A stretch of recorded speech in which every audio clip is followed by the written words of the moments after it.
Hello everyone, welcome to विश्वास classes. हम लोगों की वीकली करंट अफेयर्स की सीरीज को शुरू करते हुए जुलाई का 4th वीक हम लोग करेंगे। अप्रॉक्सीमेटली 130-135 के अराउंड इसमें एमसीक्यूज हम लोग करेंगे और इसके साथ में जुलाई का मंथ कंप्लीट कर लेंगे। हाउएवर इसके साथ मैंने ये भी रियलाइज करा है कि एक वीडियो की लेंथ बहुत ज़्यादा हो जाती है, पौने दो घंटे की। So starting from August weekly videos को मैं 2 पार्ट्स में बनाया करूंगा, जिसमें पर वीडियो 60 से 70 के अराउंड उन क्वेश्चंस होंगे और 40 से 50 मिनट्स की ड्यूरेशन होगी, सो दैट आप लोगों को देखने में भी दिक्कत ना रहे और ज़्यादा बोरिंग भी ना लगे। पीडीएफ के लिए और बाकी स्टडी मटेरियल के लिए आप लोग मेरा टेलीग्राम चैनल ज्वाइन कर सकते हैं, बैंकिंग इंश्योरेंस एग्जाम्स। ये डाल के आप टेलीग्राम पे सर्च करेंगे विदाउट एनी स्पेस, तो आप लोगों को मेरा चैनल मिल जाएगा विश्वास क्लासेस का। या फिर डायरेक्टली विश्वास क्लासेस डाल के भी आप लोग सर्च कर सकते हैं, आपको टेलीग्राम का चैनल मिल जाएगा। चलिए सीधे अपने वीडियो में क्वेश्चन नंबर 1 की तरफ चलते हैं। Provisional figures release by the central bank. यहाँ पे सेंट्रल बैंक से हमारा मतलब होता है आरबीआई। तो आरबीआई ने प्रोविजनल फिगर्स दी हैं, जिसके अंदर बताया कि इंडिया का जो आउटवर्ड फॉरेन डायरेक्ट इन्वेस्टमेंट है जून 2026 का, वो अप्रोक्सीमेटली कितना है। सेंट्रल बैंक, आरबीआई इंडिया का सेंट्रल बैंक है, क्योंकि हमारा एक्सपोर्ट इंपोर्ट की सारी न्यूज़ आरबीआई के पास आती है, स्पेशली जो एफडीआई की होती है, फॉरेन डायरेक्ट इन्वेस्टमेंट की भी, और फॉरेन का अगर इनवर्ड इन्वेस्टमेंट आता है, चाहे आउटवर्ड हो या कैसा भी हो, हमें बाहर इन्वेस्ट करना है उसकी भी आरबीआई की परमिशन चाहिए। बाहर से इंडिया आना है उस वो भी आरबीआई के थ्रू आएगा। तो उन्होंने बोला है कि इंडिया का आउटवर्ड फॉरेन डायरेक्ट इन्वेस्टमेंट कितना है जून 2026 का, तो वो है अप्रॉक्सीमेटली $3 बिलियन। $3 बिलियन दिया है। ये प्रोविजनल डेटा है, जिसके अंदर बताया कि जो आउटवर्ड एफडीआई है, it is falling 47.9% year on year to $3 billion June 2026 में। और उससे पहले कितना था? $5.74 बिलियन था एक साल पहले। ठीक, ओके। अच्छा, इसके अंदर होता क्या है? इक्विटी, डेट, गारंटीज, तीनों ही कंपोनेंट के अंदर ड्रॉप्स रिलीज किए गए हैं during the month. Electronic gold receipts ना, वो स्टॉक एक्सचेंजेस पे ट्रेड होते हैं। इलेक्ट्रॉनिक गोल्ड रिसीट्स को स्टॉक एक्सचेंजेस पे ट्रेड किया जाता है, जो आपका इलेक्ट्रॉनिक गोल्ड या डिजिटल गोल्ड की फॉर्म में होता है। और जो और वो क्या होता है, फिजिकल गोल्ड के बराबर उसकी ओनरशिप आती है। सवाल है कि वो वॉल्ट्स में रखे जाते हैं, वो कौन सी अथॉरिटी के पास होते हैं वॉल्ट्स? वाले वॉल्ट्स होते हैं सेबी के पास में। जब भी आप इलेक्ट्रॉनिक एक्सचेंज पे आप कोई भी ट्रेडिंग की बात करोगे ना, अपार्ट फ्रॉम मनी मार्केट, वो सब कुछ सेबी के थ्रू होता है। ईजीआर जो होते हैं इलेक्ट्रॉनिक गोल्ड रिसीट, के फुल फॉर्म और शॉर्ट फॉर्म भी याद कर लीजिए। EGR is electronic gold receipt. ये डीमेटेरियल्ड सिक्योरिटीज होती हैं, जो कि एनएसई ने लॉन्च करी थी। ठीक है, और ये फिजिकल गोल्ड की ओनरशिप के बराबर होता है, और ये सेबी रेगुलेटेड वॉल्ट्स के अंदर होते हैं। T+1 बेसिस पे सेटल किया जाता है। इनकी अवेलेबिलिटी 999 और 995 प्योरिटी पर होती है, and they can be traded by the retail investors, jewelers and institutions। SEBI की बात की जाए, सेबी का एक्ट आया था, सेबी बना 1988 में था। स्टेटरी पावर इसको 1992 में मिली। इसकी चेयरपर्सन है तुहिन Kanta Pandey. The market regulator has issued an advisory to regulated entities, warning them about rising cyber fraud, in which fraudsters impersonate senior company executive to induce unauthorized fund transfer। तो एक ना नया तरह का फ्रॉड आने लगा है। इसके अंदर क्या है, फ्रॉडस्टर आपको कॉल करेगा और ऐसे बोलेगा जैसे वो आपकी कंपनी का कोई सीनियर एग्जीक्यूटिव है, और आपसे बोलेगा फंड ट्रांसफर करने के लिए। इस स्कैम का नाम क्या है, और दूसरी बात, कौन से रेगुलेटर ने यह वाला स्कैम बताया है? तो स्कैम का नाम है boss scam. Answer is boss scam. SEBI ने क्वेश्चन करा है सारी लिस्टेड कंपनीज को, इंटरमीडियरीज को, क्योंकि उनको Indian cyber crime coordination centre, जिसे हम लोग आई4सी बोलते हैं ना, Indian cyber crime coordination centre को, उनसे इनपुट मिले हैं कि इस तरह के इंसिडेंट्स आ रहे हैं बॉस स्कैम के। ये फाइनेंस डिपार्टमेंट को टारगेट करते हैं through deep fake voice and video impersonation of CEOs and MD. Employees को इसके अंदर बोला जाता है कि आप फंड ट्रांसफर करो, है ना, और ये बोला जाता है कि अनपब्लिश प्राइस सेंसिटिव इन्फॉर्मेशन है, तो आपको किसी से डिस्कस भी नहीं करनी है। Mini Nandi farmer prosperity scheme है यूपी गवर्नमेंट की। यूपी गवर्नमेंट लेकर आई है mini Nandi farmer prosperity scheme. इसके अंदर अब अगर आप 10 गांव की एक डेयरी यूनिट लगाते हो, 10 काउस की डेयरी यूनिट लगाने के लिए कितने परसेंटेज सब्सिडी आपको दी जा रही है? तो वो दी जा रही है 50%। दैट मीन्स अगर आप कोई डेयरी यूनिट लगाते हो जिसमें आप 10 काउ रखते हो, तो आपको 50% सब्सिडी उसके अंदर दी जाएगी। Scheme offers 50% subsidy to 11.80 lakh on a project cost of 23.60 lakh for a 10 cow unit of indigenous breed। अब इंडिजीनियस ब्रीड की बात हो रही है, जैसे गिर, साहिवाल और थारपारकर। अब जो नाबार्ड ग्रेड ए वाले बच्चे हैं, उनके लिए ये न्यूज़ किसके लिए बन गई?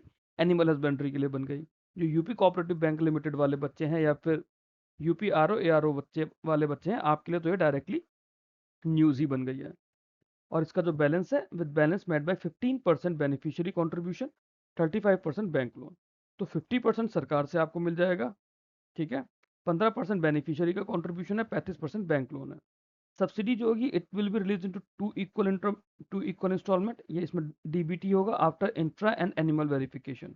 पहले आपको लोन लेना पड़ेगा, उसके बाद आपको 50% सब्सिडी दी जाएगी। यूपी के चीफ मिनिस्टर हैं आदित्यनाथ जी, योगी आदित्यनाथ, और गवर्नर जी हैं Anandiben Patel madam. Common service centre scheme ने, उन्होंने क्या बोला है कि वो एक सेंट्रल स्कीम है, common service centre digital public service दे रहे हैं रूरल और सेमी अर्बन एरियाज में। वो गवर्नमेंट के कौन से मिशन के अंडर काम कर रहे हैं? सीएससी जो है, वैसे तो देखो स्टैटिक का पार्ट बन जाता है, बट ये न्यूज़ में आया था इसलिए इसको करंट अफेयर्स में इस तरह से पूछा गया है। जो न्यूज़ है वो मैं आपको एक्सप्लेनेशन में बता दूंगा। तो ये है डिजिटल इंडिया प्रोग्राम का पार्ट। ये सारी गवर्नमेंट की स्कीम्स है ना अलग अलग, तो डिजिटल इंडिया प्रोग्राम के अंदर कॉमन सर्विस सेंटर्स हैं, ठीक। तो एक तो एक चीज़ तो ये हो गई कि आंसर है डिजिटल इंडिया प्रोग्राम। अब दूसरी बात क्या है कि रिसेंटली जो हमारा सीएससी थे ना, उनको अपग्रेड किया है सीएससी 4.0 में। गवर्नमेंट ने सीएससी 4.0 में अपग्रेड किया गया है विद भारत नेट कनेक्टिविटी। तो न्यूज़ ये है कि सीएससी 4.0 को किसके साथ अपग्रेड किया गया है?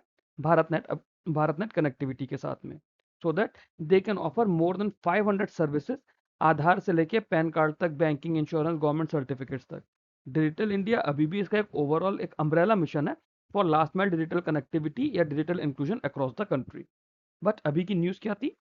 गवर्नमेंट का जो सीएससी पैनल था या सीएससी सेंटर्स थे, जो कि की डिलीवरी चैनल है अंडर डिजिटल इंडिया प्रोग्राम, उन्हें अपग्रेड किया गया है under CSC 4.0 with Bharat net connectivity. कौन से पब्लिक सेक्टर शिपयार्ड ने anti submarine warfare shallow watercraft Machilipatnam को बनाया है? मछलीपट्टनम एक anti submarine warfare shallow watercraft है। कौन सा शिपयार्ड ने बनाया है? मैं जब भी आपको ये वाले सवाल बताता हूँ, मैं आपको दो तीन चीजें बोलता हूँ कि भैया शिप का नाम आपको रखना है, किसने बनाया है और कहाँ उसे कमीशन किया गया है। ठीक है, तो इंडियन नेवी का शिप है मछलीपट्टनम। इसको बनाया है कोची शिपयार्ड लिमिटेड ने। तो कोची शिपयार्ड लिमिटेड ने मछलीपट्टनम बनाया है, जो कि सेवंथ है of 8 ASW SWC vessel. ASW SWC क्या है? Anti submarine warfare shallow watercraft vessel है। 8 आने हैं, उसमें से 7वां है। किसने बनाया है? कोची शिपयार्ड ने बनाया है। और जो ये मछलीपट्टनम है, it is named after the historic port city of Andhra Pradesh. Andhra Pradesh की हिस्टोरिक पोर्ट सिटी के पीछे, क्योंकि मछलीपट्टनम नाम का एक पोर्ट सिटी है आंध्र प्रदेश में, उसके नाम पे इस शिप का नाम रखा गया है। Which department is organizing 9th edition of India Medical Device 2026 in collaboration with FICCI at विज्ञान भवन न्यू दिल्ली? तो देखो, इंडिया मेडिकल डिवाइस नाम की एक कॉन्फ्रेंस हो रही है। ठीक है, कहां पर हो रही है? विज्ञान भवन न्यू दिल्ली में हो रही है। कौन करा रहा है? वो हमसे पूछा गया है, और वो जो भी करा रहा है वो फिक्की के साथ मिलकर करा रहा है। Federation of Indian chambers of commerce industries करके फिक्की की कुछ फुल फॉर्म है। तो ये करा रहा है department of pharmaceuticals. Department of pharmaceuticals और फिक्की मिलके इंडिया डिवाइस 2026 नाम की कॉन्फ्रेंस या सेमिनार करवा रहे हैं विज्ञान भवन न्यू दिल्ली में। डिपार्टमेंट ऑफ फार्मास्यूटिकल्स आता है under the ministry of chemical and fertilizer, और इस इवेंट की थीम है towards Viksit Bharat, advancing India as a global hub for quality medical devices. क्या थीम है? Towards Viksit Bharat, advancing India as a global hub for quality medical devices. During a European tour, president Droupadi Murmu unveiled a statue of Mahatma Gandhi in which country? तो हमारी president ji Droupadi Murmu madam, ये Europe गई थी। वहाँ पे उन्होंने एक कंट्री में जाके महात्मा गांधी जी की स्टैचू को अनवील किया गया है। वो कौन सी कंट्री में किया गया है? तो ये किया गया नॉर्थ मैकेडोनिया में। हमारे प्रेसिडेंट नॉर्थ मैकेडोनिया गए थे, जहाँ पे महात्मा गांधी जी की स्टैचू को अनवील किया गया। ठीक है। अब ये नॉर्थ मैकेडोनिया में कहाँ पर है? ये है museum of the city of Skopje, या कैसे इसको प्रोनाउंस करेंगे आप देखिए, मैं तो उसे स्कोपजे बोलूंगा, थोड़ा इंडियनिज्म में मेरे बोलने में, है ना। तो प्रेसिडेंट ऑफ इंडिया ने महात्मा गांधी जी की statue museum of the city of Skopje में करी in the presence of North Macedonia president. तो नॉर्थ मैकेडोनिया के प्रेसिडेंट का क्या नाम है? गोल्डाना सिल्जानोवोस्का दावोकोवा, जैसे भी आप बोलोगे, दावकोवा। ओके। अगर हम नॉर्थ मैकेडोनिया की बात करें तो उसकी कैपिटल स्कॉर्पजे है और उसकी करेंसी है दिनार, मैकेडोनियन दिनार। अच्छा, इसके अलावा वहाँ पे मेमोरियल हाउस है मदर टेरेसा का, वहाँ पर भी ये होकर आई थी। ये भी पूछा जा सकता है कि recently president Droupadi Murmu memorial house of Mother Teresa गई थी, इन अ यूरोपियन कंट्री, वो कौन सी कंट्री में है या कौन सी सिटी में है, तो वो स्कोपजे में है, which is the capital city of North Macedonia. The constitutional provision that form the basis of uniform civil code. ठीक है, अभी एक आप एक चीज देखो, बहुत सारी स्टेट ने रिसेंटली यूसीसी इंप्लीमेंट करा है। उत्तराखंड ने करा है, साउथ में भी शायद किसी स्टेट ने करा, असम ने करा, रिसेंटली एमपी ने करा, राजस्थान में ऑलरेडी कमेटी बन गई है यूसीसी की। तो यूसीसी जो है यूनिफॉर्म सिविल कोड बहुत ज्यादा न्यूज में चल रहा है, और इस तरह के एक दो सवाल ना पॉलिटी रिलेटेड आपके एग्जाम में आ भी जाते हैं। तो इसमें पूछा गया है कि यूसीसी हमारे कॉन्स्टिट्यूशन के कौन से आर्टिकल के अंदर दिया हुआ है, तो ये दिया है आर्टिकल 44 के अंदर। आर्टिकल 44 होता है directive principle of state policy. ये बोलता है स्टेट गवर्नमेंट्स को या फिर सरकार को भी, स्टेट को बोलता है कि एक यूनिफॉर्म सिविल कोड होना चाहिए for all citizen through out the territory of India. Madhya Pradesh fourth state ऐसा बना है, सॉरी साउथ में कोई स्टेट नहीं है, वेस्ट में स्टेट थी। मध्य प्रदेश फोर्थ स्टेट ऐसा बना है आफ्टर उत्तराखंड, गुजरात एंड असम, जिसने यूसीसी को अप्रूव कर दिया है। इसके अलावा राजस्थान में ऑलरेडी अभी इस पर कमेटी बना दी गई है, कुछ दिनों पहले मैंने आपको करंट अफेयर्स में पढ़ाया भी था। अब यूसीसी बिल जो होता है ये मैरिज, इनहेरिटेंस और इस तरह के रिलेटेड मैटर्स को देखते हैं, और जो प्रोविजंस होंगे इसके वो नॉन जस्टिसिएबल होंगे, डायरेक्टिव होंगे, और नेशनल इंटीग्रेशन पे ही बात करेंगे। इंडिया की पहली एआई पावर्ड बर्ड सेंचुरी, बहुत इंपॉर्टेंट न्यूज है। इंडिया की पहली AI powered bird sanctuary Maharashtra में है। महाराष्ट्र में कौन सी सेंचुरी है? स्टेट तो आपको पता चल गई, महाराष्ट्र में। महाराष्ट्र में कहां पर है? तो ये है ऑप्शन ई, थाने क्रीक फ्लेमिंगो सेंचुरी। जो थाने क्रीक फ्लेमिंगो सेंचुरी है वो महाराष्ट्र में। आपसे ये भी पूछा जा सकता है कि थाने क्रीक फ्लेमिंगो सेंचुरी कहाँ पर है, और जो आपका स्टैटिक जीके का सवाल बन जाएगा। अब हमारे पास bird sanctuaries, wildlife sanctuaries, ये सब मिला के 600-700 से ज्यादा एंटिटीज है, वो तो याद नहीं कर पाएंगे। न्यूज वाली हमें सारी रखनी है। थाने क्रीक फ्लेमिंगो सेंचुरी महाराष्ट्र में है, इंडिया की पहली एआई पावर्ड बर्ड सेंचुरी बनने जा रही है। Which DRDO lab serve as the nodal agency for airborne early warning control make 2 program? ठीक है, airborne early warning control make two programme है, तो उसमें कौन सी डीआरडीओ की लैब पार्टिसिपेट कर रही है, या फिर वो कौन सी डीआरडीओ की लैब है जो नोडल एजेंसी है? तो वो है centre for airborne system. DRDO की लैब है सेंटर फॉर एयरबॉर्न सिस्टम, जो बेंगलोर कर्नाटका में है। It is going to be the nodal agency for airborne early warning control make two programme. CABA short में कहते हैं। CABS DRDO sign conversion of 6 Airbus A321 aircraft for mission system development under AEW&C make two. AEW&C क्या है? Airborne early warning and control make two programme. तो ये national laboratory का काम करेगा। ये 1991 में बनाया गया था, हेडक्वार्टर इसका बेंगलुरु में है। DRDO की इटसेल्फ बात की जाए तो 1958 में बनाया गया था, जिसका हेडक्वार्टर न्यू दिल्ली में है, और DRDO के करंट हेड है Rajesh Kumar Singh ji.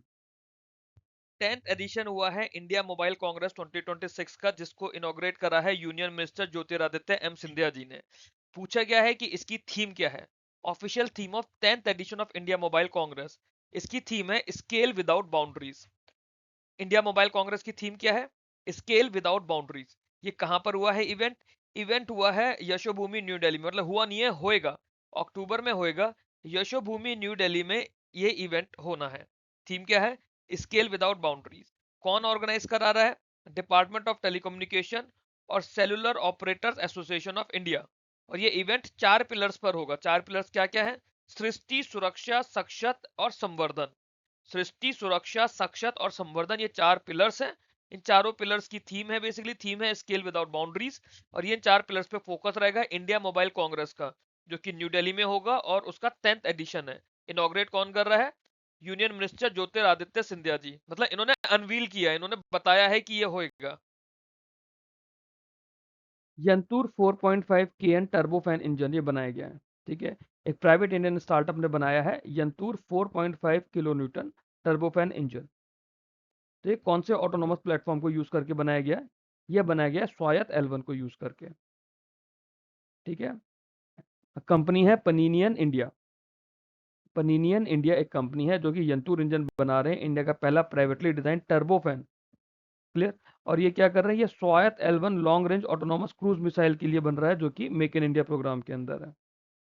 Engine can be later be scale to 12.5 kilo newton, बाद में उसको 12.5 किलो न्यूटन तक स्केल किया जा सकता है। कौन सी CSIR लैब है जिन्होंने recently technology transfer event organise करा है that facilitated licensing of indigenous technologies to industry? एक CSIR की लैब है, उन्होंने क्या करा? जो हमारी इंडिजीनियस टेक्नोलॉजीज हैं वो इंडस्ट्री को देने के लिए एक टेक्नोलॉजी ट्रांसफर इवेंट फैसिलिटेट करा। तो कौन सी लैब ने करा?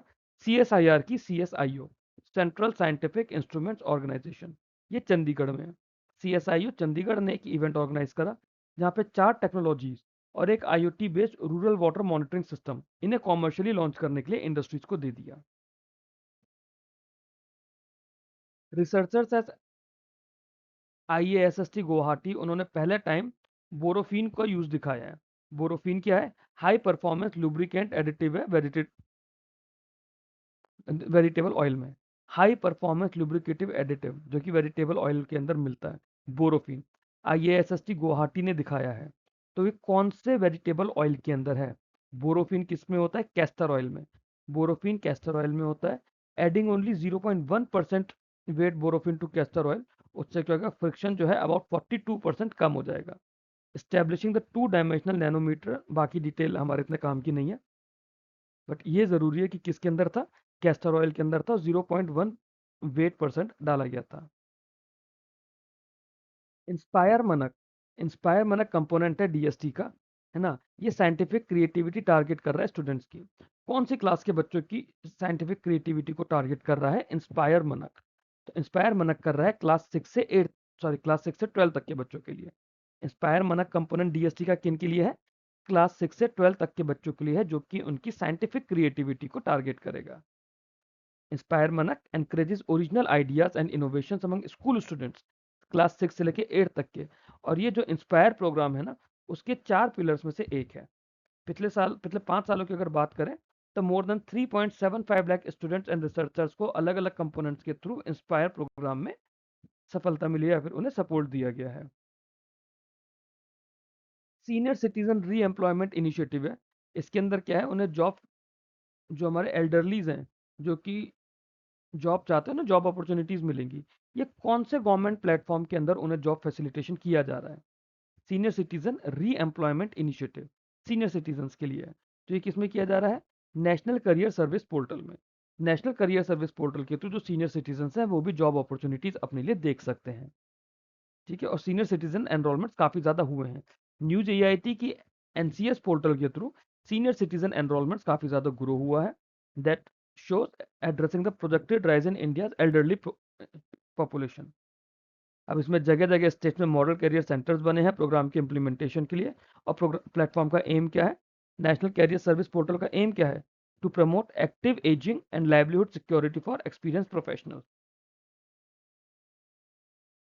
मिशन वत्सालय बना है, मिशन वत्सालय पोर्टल, ठीक है। उसे मिनिस्ट्री ऑफ होम अफेयर्स ने FIRs के साथ, जो हमारे मिसिंग बच्चों की FIR है उसके साथ मैच करने के लिए एक सिस्टम के साथ इंटीग्रेट करा है। मिशन वत्सालय पोर्टल को मिसिंग बच्चों की FIR के साथ मैच कराने के लिए मिनिस्ट्री ऑफ होम अफेयर्स ने एक पोर्टल के साथ इंटीग्रेट करा है, या एक सिस्टम के साथ इंटीग्रेट करा है। कौन से सिस्टम के साथ इसे इंटीग्रेट किया गया है? तो ये किया गया है CCTNS। शॉर्ट फॉर्म भी याद रखना, CCTNS भी पूछा जा सकता है, crime and criminal tracking network and system. ऐसा भी पूछा जा सकता है कि CCTNS के साथ इंटीग्रेट करने वाला कौन सा पोर्टल है जिसमें मिसिंग चिल्ड्रंस के साथ मैचिंग करनी है? That would be mission Vatsalya portal. Integration of mission Vatsalya portal with CCTNS, इससे क्या होगा? रियल टाइम मैचिंग होगी मिसिंग चाइल्ड डेटा की विद पुलिस FIR। आपके पास कोई मिसिंग बच्चा आपने बचाया, पुलिस की FIR कहाँ थी, तो उससे रियल टाइम हो पाएगा। इसमें क्या होगा? ट्रैक चाइल्ड और खोया पाया मॉड्यूल्स हैं। ट्रैक चाइल्ड और खोया पाया मॉड्यूल्स, 2 मॉड्यूल्स भी हैं इसके, उन्हें भी यूनिफाइड पोर्टल के अंदर लेकर आया जा रहा है। कॉम्पिटिशन कमीशन ऑफ इंडिया ने एक्विजिशन करा है NCR एटलॉस कॉर्पोरेशन का। मतलब इन्होंने क्लियर कर दिया है एक्विजिशन, इसको एक दूसरी कंपनी एक्वायर कर रही है। जो दूसरी कंपनी एक्वायर कर रही है उसका क्या नाम है? उसका नाम है the Brinks company. Brinks company जो है NCR एटलॉस कॉर्पोरेशन को एक्वायर कर रही है। CCI ने 100% equity of NCR Atleos by the Brink company ये एक्विजिशन अलाउ कर दिया है। इसके बाद जो भी है, जो टारगेट कंपनी है, that will be the wholly owned subsidiary. Brinks जो है एक global cash and valuable management provider है, जो कि 100 से ज़्यादा कंट्रीज में काम करता है। कंपटीशन कमीशन ऑफ इंडिया की बात करो तो 2003 में बनाया गया था। हेडक्वार्टर न्यू दिल्ली में है और चेयरपर्सन है Ravneet Kaur. Go home and reunite portal है। गो होम और रीयूनाइट पोर्टल ये इंटीग्रेट किया गया है कौन से प्लेटफॉर्म के साथ? ताकि रिस्टोर कर सके चिल्ड्रन को उनकी फैमिलीज के साथ में। Go home and reunite portal, तो ये वही है हमारा मिशन वत्सालय पोर्टल। जब भी हम मिसिंग बच्चों की बात करेंगे तो वो मिशन वत्सालय पोर्टल से ही रिलेट होएगा। तो जीएएचआर पोर्टल को इंटीग्रेट किया गया है मिशन वत्सालय पोर्टल के साथ में, that streamline process of restoring and reuniting children with their families. जो भी स्टेट एंड यूनियन टेरिटरीज हैं उन्हें नोडल ऑफिसर बनाने हैं फॉर मिसिंग चिल्ड्रन, जिनकी डिटेल अपलोड की जाएगी पोर्टल पे। कौन सी यूनियन मिनिस्ट्री ने दानवीर नाम का सिटीजन पार्टिसिपेशन इनिशिएटिव लॉन्च करा है? सिटीजन पार्टिसिपेशन इनिशिएटिव जिसका नाम है दानवीर, लॉन्च किस लिए किया गया है? ताकि ग्राम पंचायत का डिजिटल इंफ्रास्ट्रक्चर इंप्रूव हो जाए। तो ये करा है ministry of Panchayati Raj, option E ने। मिनिस्ट्री ऑफ पंचायती राज ने एक ये इनिशिएटिव लॉन्च करा है, पार्टिसिपेशन इनिशिएटिव है, जिसमें लोग जो सिटीजन है वो पार्टिसिपेट करेंगे। तो इसकी ना, तो इसको उन्होंने बोला है give back to your village. Give back to your village एक हैशटैग या फिर एक स्लोगन के साथ में दानवीर नाम का एक ये इनिशिएटिव लॉन्च किया गया है। इसके अंदर क्या है, जो भी वॉलंटरी प्लेटफॉर्म्स है, सिटीजन या ऑर्गेनाइजेशंस, वो क्या करेंगे, वेरीफाइड कंप्यूटर बंडल्स जो है ग्राम पंचायत को देंगे थ्रू मेरी पंचायत ऐप और digi haat market place. Donors can track contribution digitally and receive certificates of appreciation. आपके पास जैसे कोई आपका पुराना कंप्यूटर है, आपने नया लैपटॉप ले लिया, अब वो आपका पुराना चल रहा है, आप क्या करोगे, आप उसे डोनेट कर सकते हो। तो ये है इसलिए दानवीर नाम से। स्पेशल पर्पस फंड क्रिएट किया है to manage the corpus of research development and innovation, जिसे हम लोग आरडीआई बोल रहे हैं। रिसर्च डेवलपमेंट और इनोवेशन के लिए एक स्पेशल पर्पस फंड क्रिएट किया गया है। ठीक। अब बात है कि ये कौन सी ऑर्गेनाइजेशन ने करा है, which organisation has created this RDI fund और the research development and innovation fund. तो ये करा है अनुसंधान नेशनल रिसर्च फाउंडेशन ने। अनुसंधान नेशनल रिसर्च फाउंडेशन ने 1 लाख करोड़ रुपए का, मतलब आरडीआई एक स्कीम है जिसका आउटले 1 लाख करोड़ है आने वाले 6 साल के लिए। तो इसके अंदर क्या रहेगा, long term low cost financing की जाएगी डीप टेक प्रोजेक्ट्स के लिए थ्रू स्पेशल पर्पस फंड। और इस और ये फंड कहाँ रहेगा, ये रहेगा अनुसंधान नेशनल रिसर्च फाउंडेशन में। आईसीआरए ने इंडिया के रियल जीडीपी ग्रोथ की रेंज दी है, ठीक है, फॉर द फर्स्ट क्वार्टर, जो अभी 2026-27 का क्वार्टर था। तो आईसीआरए ने ये रेंज क्या दी है, 6.4 से 6.6% बोला गया है। आईसीआर ने बोला है कि क्वार्टर वन में जो इंडिया की ग्रोथ हुई है that would be approximately 6.4 to 6.6%, ठीक है। Which firm became the first in India to introduce UPI-enabled meal card for employees? UPI-enabled meal card ना कौन सी फर्म दे रही है, ये दे रही है एनकैश। एनकैश नाम की कंपनी है जिन्होंने यूपीआई इनेबल मील कार्ड देने की बात करी है। यूपीआई मील कार्ड जो होगा it will let employees pay merchants directly from their meal balance by scanning the eligible UPI QR code. और इसमें क्या है, टैक्स एफिशिएंट बेनिफिट्स भी हैं अप टू ₹200 पर मील। इकोनॉमिक एडवाइजरी काउंसिल जो है जो हमारे प्राइम मिनिस्टर की, उन्होंने वर्ल्ड जीडीपी पीपीपी की टर्म्स में मेजर करा है। मतलब कि इंडिया का जो जीडीपी है वर्ल्ड के जीडीपी का कितना है इन टर्म्स ऑफ पीपीपी, ये बात दी गई है इकोनॉमिक एडवाइजरी काउंसिल के द्वारा। तो ये इन्होंने बोला है 8.2%। मतलब परचेसिंग पावर पैरिटी की टर्म्स में अगर हम लोग बात करें तो इंडिया वर्ल्ड जीडीपी का 8.2% कंट्रीब्यूट करता है, ये इस न्यूज़ का मतलब है। EAC PM working papers recalled India का 8.2% share of the global GDP on purchasing power parity basis in 2025। ये बात 2025 में बोली गई। पेपर किसने प्रिपेयर किया था, EAC PM मेंबर्स थे इकोनॉमिक एडवाइजरी काउंसिल के। तो वो लोग थे संजीव सान्याल जी, आकाश अरोड़ा जी और पायल शर्मा जी। इन लोगों ने ये बात बोली है। IMF ने ये बोला है कि जो शेयर है it will further rise to 9.7% by 2030। ये भी इस न्यूज़ का पार्ट बन गया है। IMF ने बोला कि इंडिया का share in the world GDP in terms of PPP will rise up to 9.7% by 2030। जो हमारा कोऑपरेटिव टैक्सी प्लेटफॉर्म है ना, Bharat taxi, government of Maharashtra ने उसको एक एयरपोर्ट पे लॉन्च करा है। तो भारत टैक्सी सबसे पहले दिल्ली में लॉन्च हुआ, मिनिस्ट्री ऑफ होम अफेयर्स ने करा। उसके बाद में अहमदाबाद में लॉन्च किया गया, गुजरात में, जहाँ पे मिनिस्ट्री ऑफ होम अफेयर्स ने करा, सॉरी मिनिस्ट्री ऑफ कॉपरेशन ने करा। अब महाराष्ट्र गवर्नमेंट ऑफ महाराष्ट्र ने भारत टैक्सी को एक पर्टिकुलर एयरपोर्ट पे लॉन्च करा है, वो है Navi Mumbai international airport. Answer is option C. Bharat taxi को इनॉग्रेट किया गया Navi Mumbai airport international airport पे by chief minister Devendra Fadnavis. क्यों, अब ये जो है ड्राइवर ओरिएंटेड कोऑपरेटिव मॉडल है वो तो सब हमें बेसिकली पता है। प्लेटफॉर्म जो है सहकार से समृद्धि विजन पे काम करता है। अर्लियर इसको दिल्ली और गुजरात में लॉन्च किया गया था। महाराष्ट्र के चीफ मिनिस्टर है देवेंद्र फडणवीस, गवर्नर है Jishnu Dev Verma. International type 1 diabetes summit होने जा रहा है।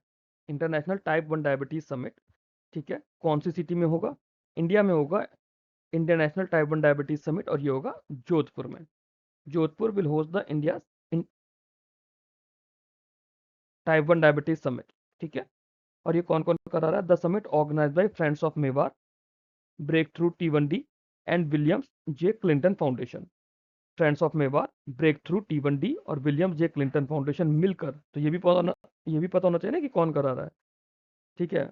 ये कहाँ होगा? जोधपुर में। तो हम लोगों का जो नेशनल ग्रीन हाइड्रोजन मिशन है ना, उसको हाइड्रोजन पावर्ड व्हीकल्स के लिए, नेशनल ग्रीन हाइड्रोजन मिशन को हाइड्रोजन पावर्ड व्हीकल्स के लिए पायलट प्रोजेक्ट दिए गए हैं। बात है कितने, how many pilot projects for the deployment of hydrogen powered vehicle have been awarded under the national green hydrogen mission? तो आंसर है इसका ऑप्शन बी 12।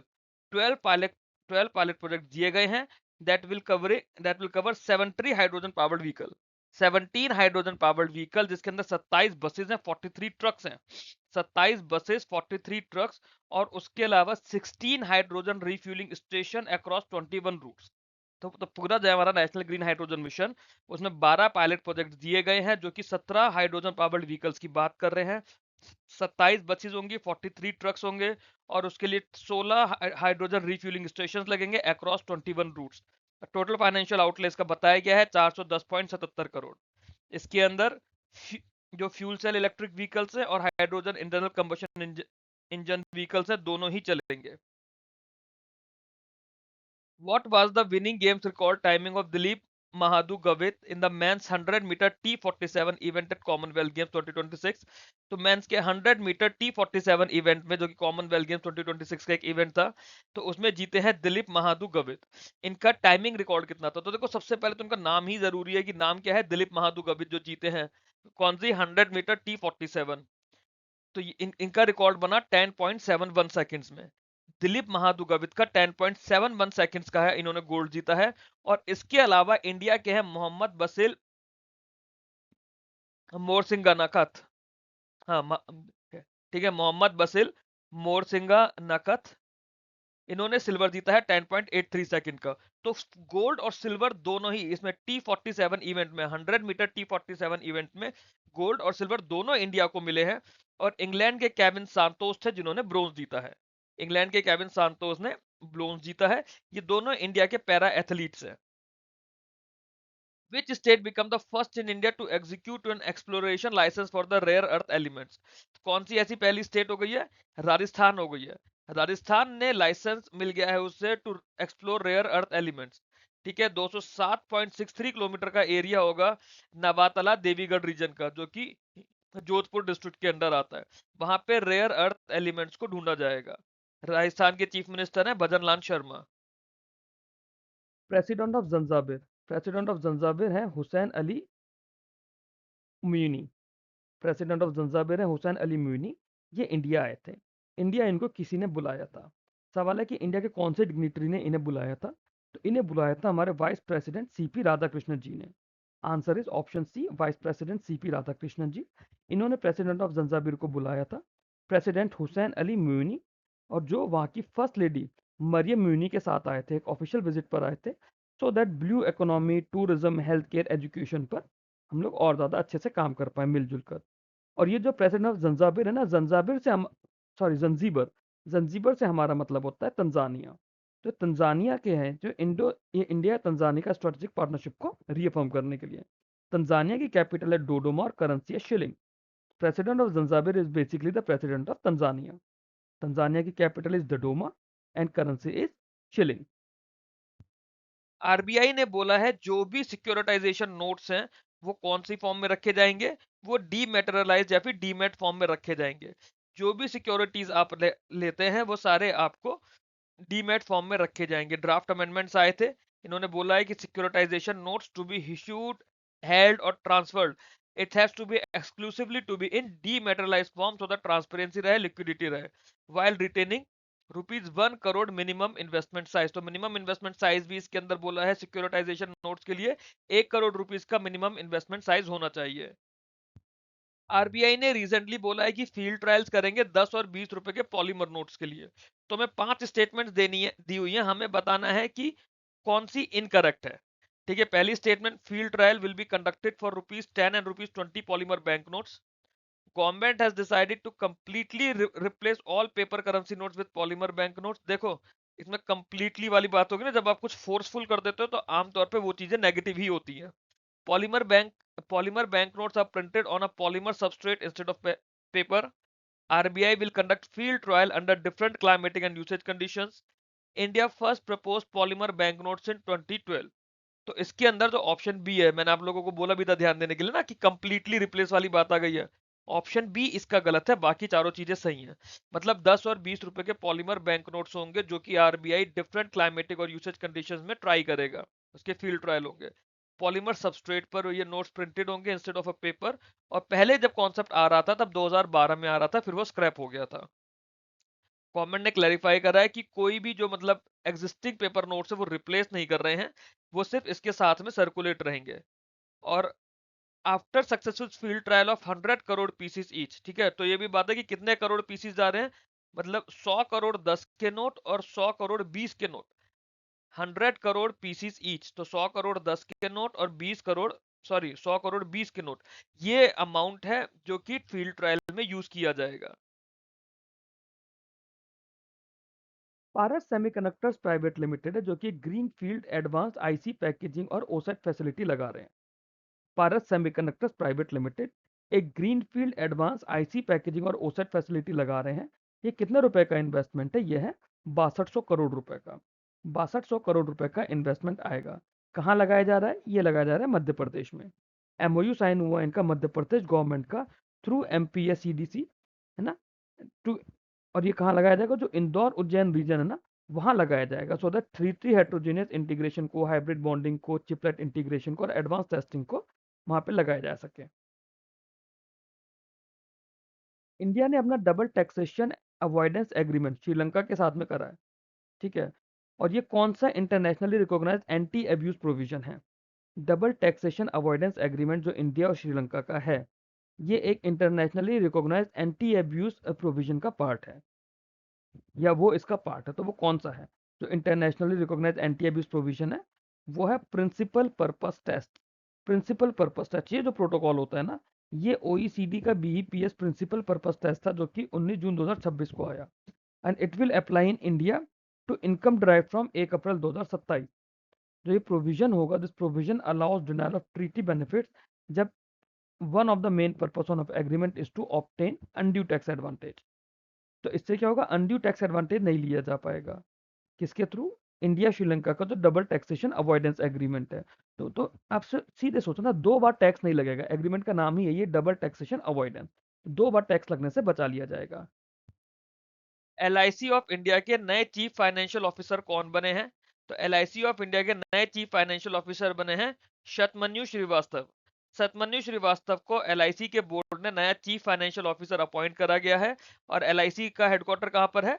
मुंबई में है। रिजर्व बैंक ऑफ इंडिया ने एरियन ग्रुप्स का एक्विजिशन अप्रूव कर दिया है। एरियन ग्रुप जो है वो एबीएम इंडिया हाउसिंग फाइनेंस को एक्वायर कर रहा है। सबसे पहली चीज तो ये हो गई कि एबीएम इंडिया हाउसिंग फाइनेंस को कौन एक्वायर कर रहा है? एरियन ग्रुप कर रहा है।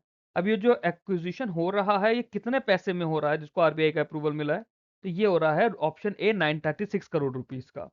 आरबीआई ने इसके अलावा फिट एंड प्रॉपर अप्रूवल भी दिया है to the promoter Manish Lalwani. Manish Lalwani can enable, मतलब it is enabling the change of control of the housing finance company.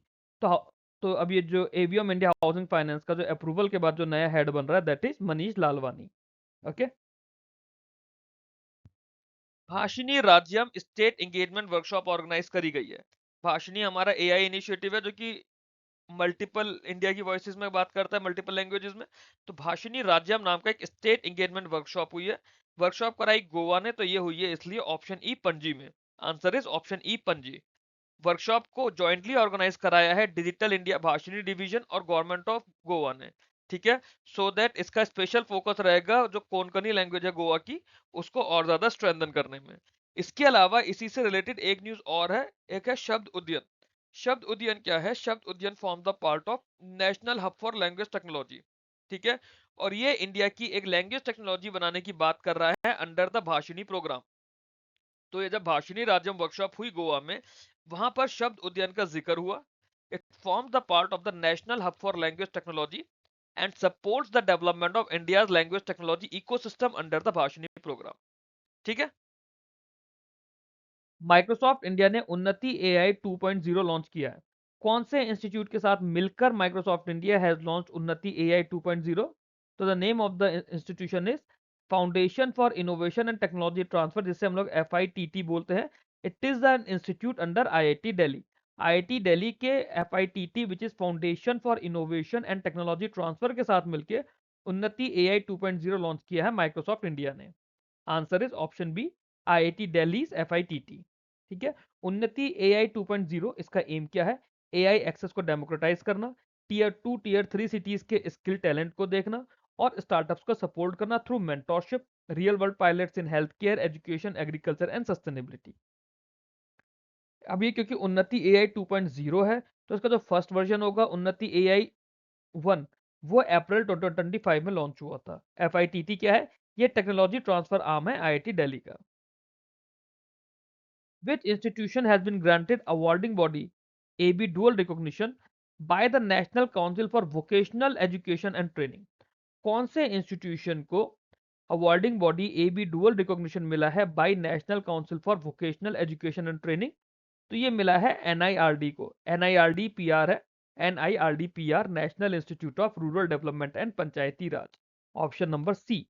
AB dual status ने NIRDPR को ऑथराइज कर दिया कि वो एसेस करेगा, सर्टिफाई करेगा और NSQF अलाइन क्वालिफिकेशंस को अवार्ड भी करेगा अपने या फिर अपने द्वारा एफिलिएटेड सेंटर्स के through, beginning with industrial grade pest management technician and micro credential on panchayat own source revenue.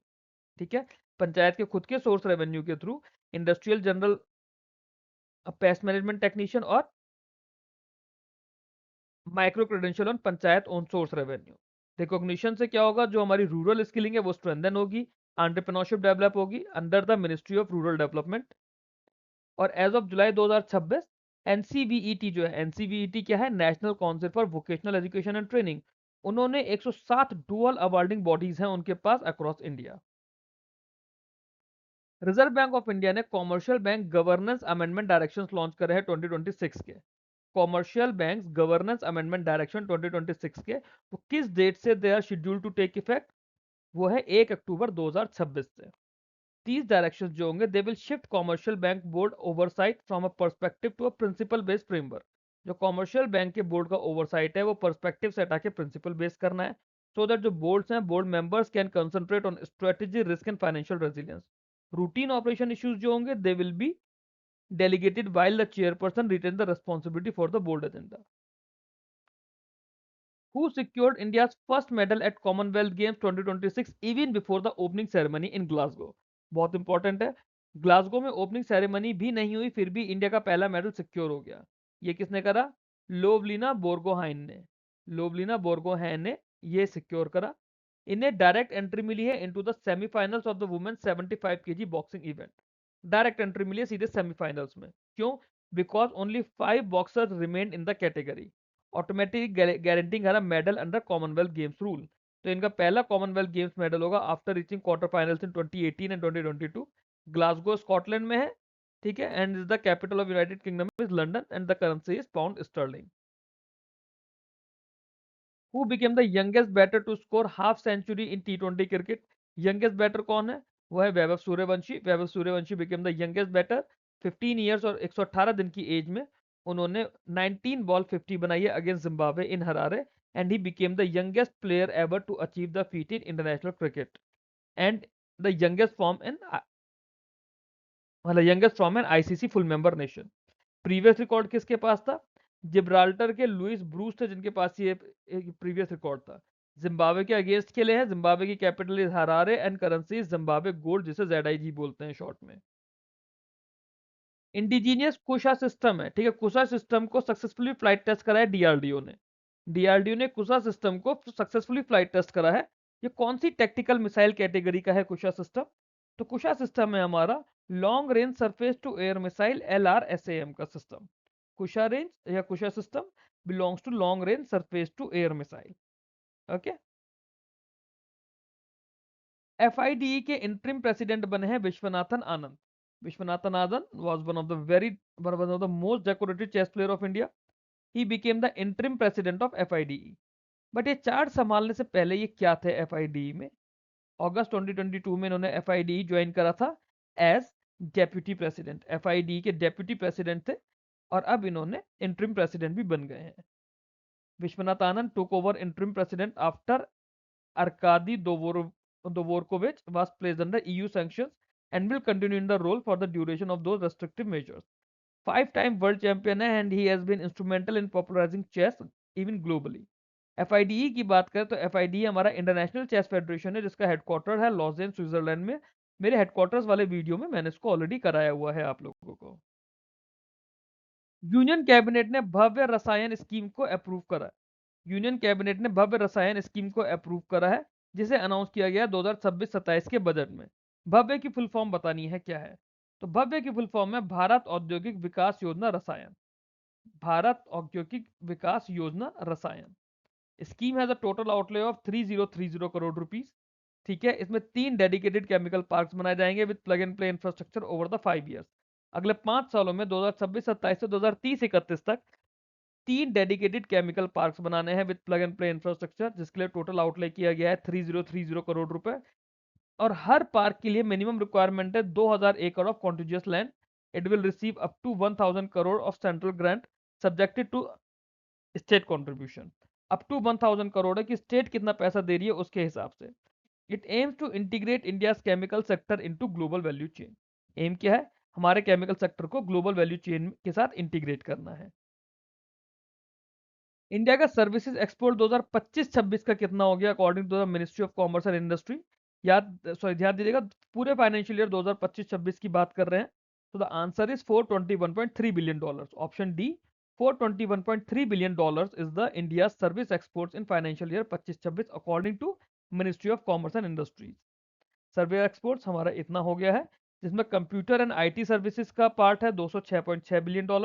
Business services है $124.2 billion. Ministry of commerce and industries की बात करें तो ये इंडिया का एक्सटर्नल ट्रेड पॉलिसी इन्हीं के पास होती है। CCEA अप्रूव, जो cabinet committee on economic affairs होती है, उन्होंने एक प्रोजेक्ट अप्रूव करा था for third and fourth lines of Ballari Guntakal section. What is the estimated cost and additional network length? तो बलारी गुंतकाल जो कि थर्ड और फोर्थ लाइंस पर था, उस प्रोजेक्ट को फर्दर अप्रूव किया गया है। तो उसकी एस्टिमेटेड कॉस्ट कितनी है और एडिशनल नेटवर्क लेंथ कितनी है? ऑप्शन सी, 1264 करोड़ रुपए उसकी कॉस्ट है और 46 किलोमीटर की लेंथ उसमें एडिशनल है। ये जो प्रोजेक्ट है, project PM Gati Shakti national master plan के अंडर है। It will enhance multi modal connectivity across the 3 district of Karnataka and Andhra Pradesh. और टोटल इसका पैसा कितना है? 1264 करोड़। और ये 46 किलोमीटर का एडिशनल इंडियन रेलवे नेटवर्क बनाएगा। Which IAS officer has been appointed as the Secretary of Department of Higher Education? Department of Higher Education, which is under the Ministry of Education, Secretary कौन बने हैं?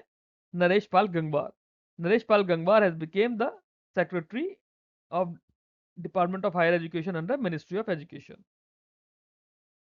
Who has been named CEO designate of Infosys and is scheduled to take charge in April 2027? Infosys के नए CEO designate कौन बने हैं? वो है आशीष कुमार दास और ये अप्रैल 2027 से सीईओ का पद संभाल लेंगे। तो इन्हें हम लोग सीईओ डेजिग्नेट बोलते हैं। Which Indian leader received the honorary doctor's honoris causa title from Bucharest University of Economic Studies? तो कौन से इंडियन लीडर को ऑनरेरी डॉक्टरेट दी गई है Bucharest university of economic studies से? तो ये मिली है हमारे प्रेसिडेंट द्रौपदी मुर्मू मैडम को। प्रेसिडेंट द्रौपदी मुर्मू को ऑनरेरी डॉक्टरेट दी गई है इन बुचारेस्ट। ठीक है, बुचारेस्ट या बुकारेस्ट। पीएम सॉरी, जो प्रेसिडेंट मुर्मू जी है उनकी पूरी लाइफ उन्होंने ऑनर करा इंडिया के 1.4 बिलियन सिटीजन्स को। She has dedicated the honor to India's 1.4 billion citizens and highlighted the lasting friendship between the two nations. Bucharest की बात करें तो रोमानिया की कैपिटल है बुकारेस्ट और उसकी करेंसी है लियो। रोमानिया, बुकारेस्ट, लियो। झांडू कुमार, इन्होंने इंडिया का पहला मेडल जीता है ग्लासगो कॉमनवेल्थ गेम्स में विद अ ब्रोंज। ठीक है, झांडू कुमार जी को कॉमनवेल्थ गेम्स में ब्रोंज जीता है। ये पैरा पावर लिफ्टिंग कैटेगरी में compete करते हैं। बट कौन सी पैरा पावर लिफ्टिंग में है ये?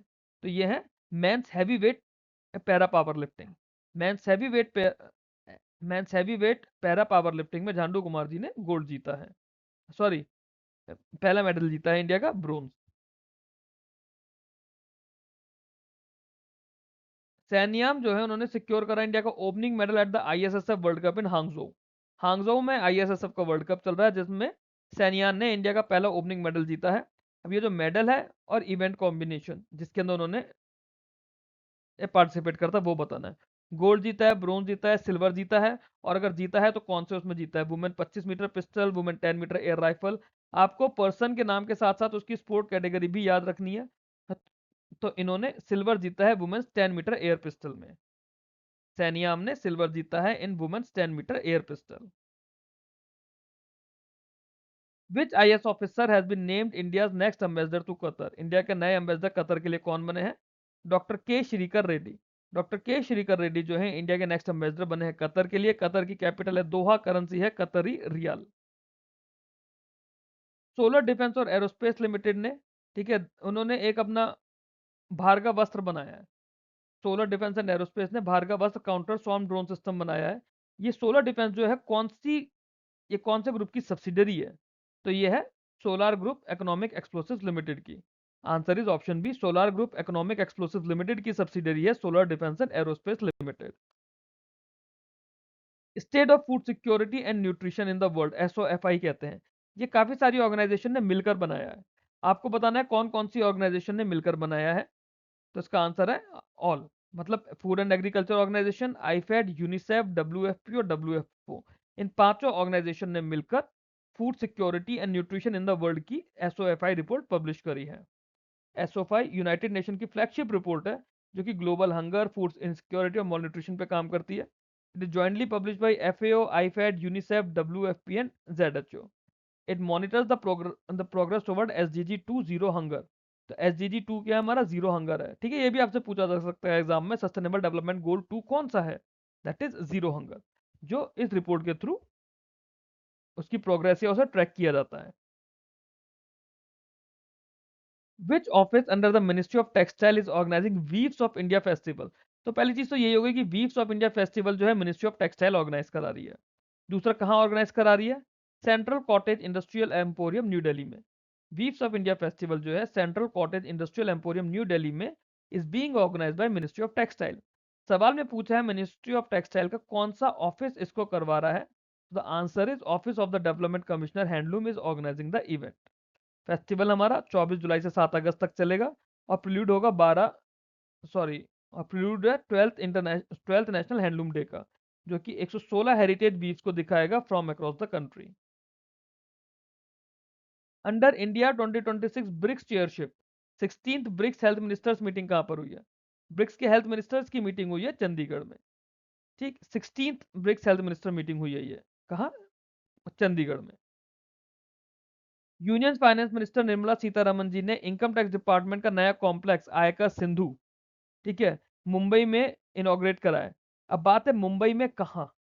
तो ये किया गया है मुंबई के नरीमन पॉइंट पर। तो मुंबई के नरीमन पॉइंट पर स्टेट ऑफ द आर्ट आयकर सिंधु कॉम्प्लेक्स वाज इनॉग्रेटेड। ठीक है, किसने इनॉग्रेट करा? हमारी फाइनेंस मिनिस्टर निर्मला सीतारमन जी ने। प्रेसिडेंट द्रौपदी मुर्मू ने प्रेसिडेंट स्टेट में एक fair free electric bus service launch करी है। Fair free electric bus service जो कि प्रेसिडेंट द्रौपदी मुर्मू ने लॉन्च करी है, जो भी लोग प्रेसिडेंशियल स्टेट घूमने जाते हैं टूरिस्ट की तरह उन लोगों के लिए। उसका नाम क्या है? उसका नाम है राही। राही नाम की बस सर्विस लॉन्च करी है। राही stands for Rashtrapati Bhavan access and heritage इंटरकनेक्टर। ये एक fair free electric bus service है जो कि वुमेन ड्राइवर्स और कंडक्टर्स के थ्रू ही ऑपरेट की जाएगी। It will provide green and inclusive mobility with in the president state. Sarnath में एंशियंट बुद्धिस्ट साइट है एक, सारनाथ, ठीक है, वो इंडिया की 45th UNESCO world heritage site हो गई है। ये डिसाइड कब किया कि उसे यूनेस्को वर्ल्ड हेरिटेज साइट में लेना है? During the 48th session of the world heritage committee. सवाल पूछा गया कि ये जो 48th सेशन है वर्ल्ड हेरिटेज कमेटी का ये कहाँ हुआ है। तो अब देखो इसमें कितने सवाल हैं।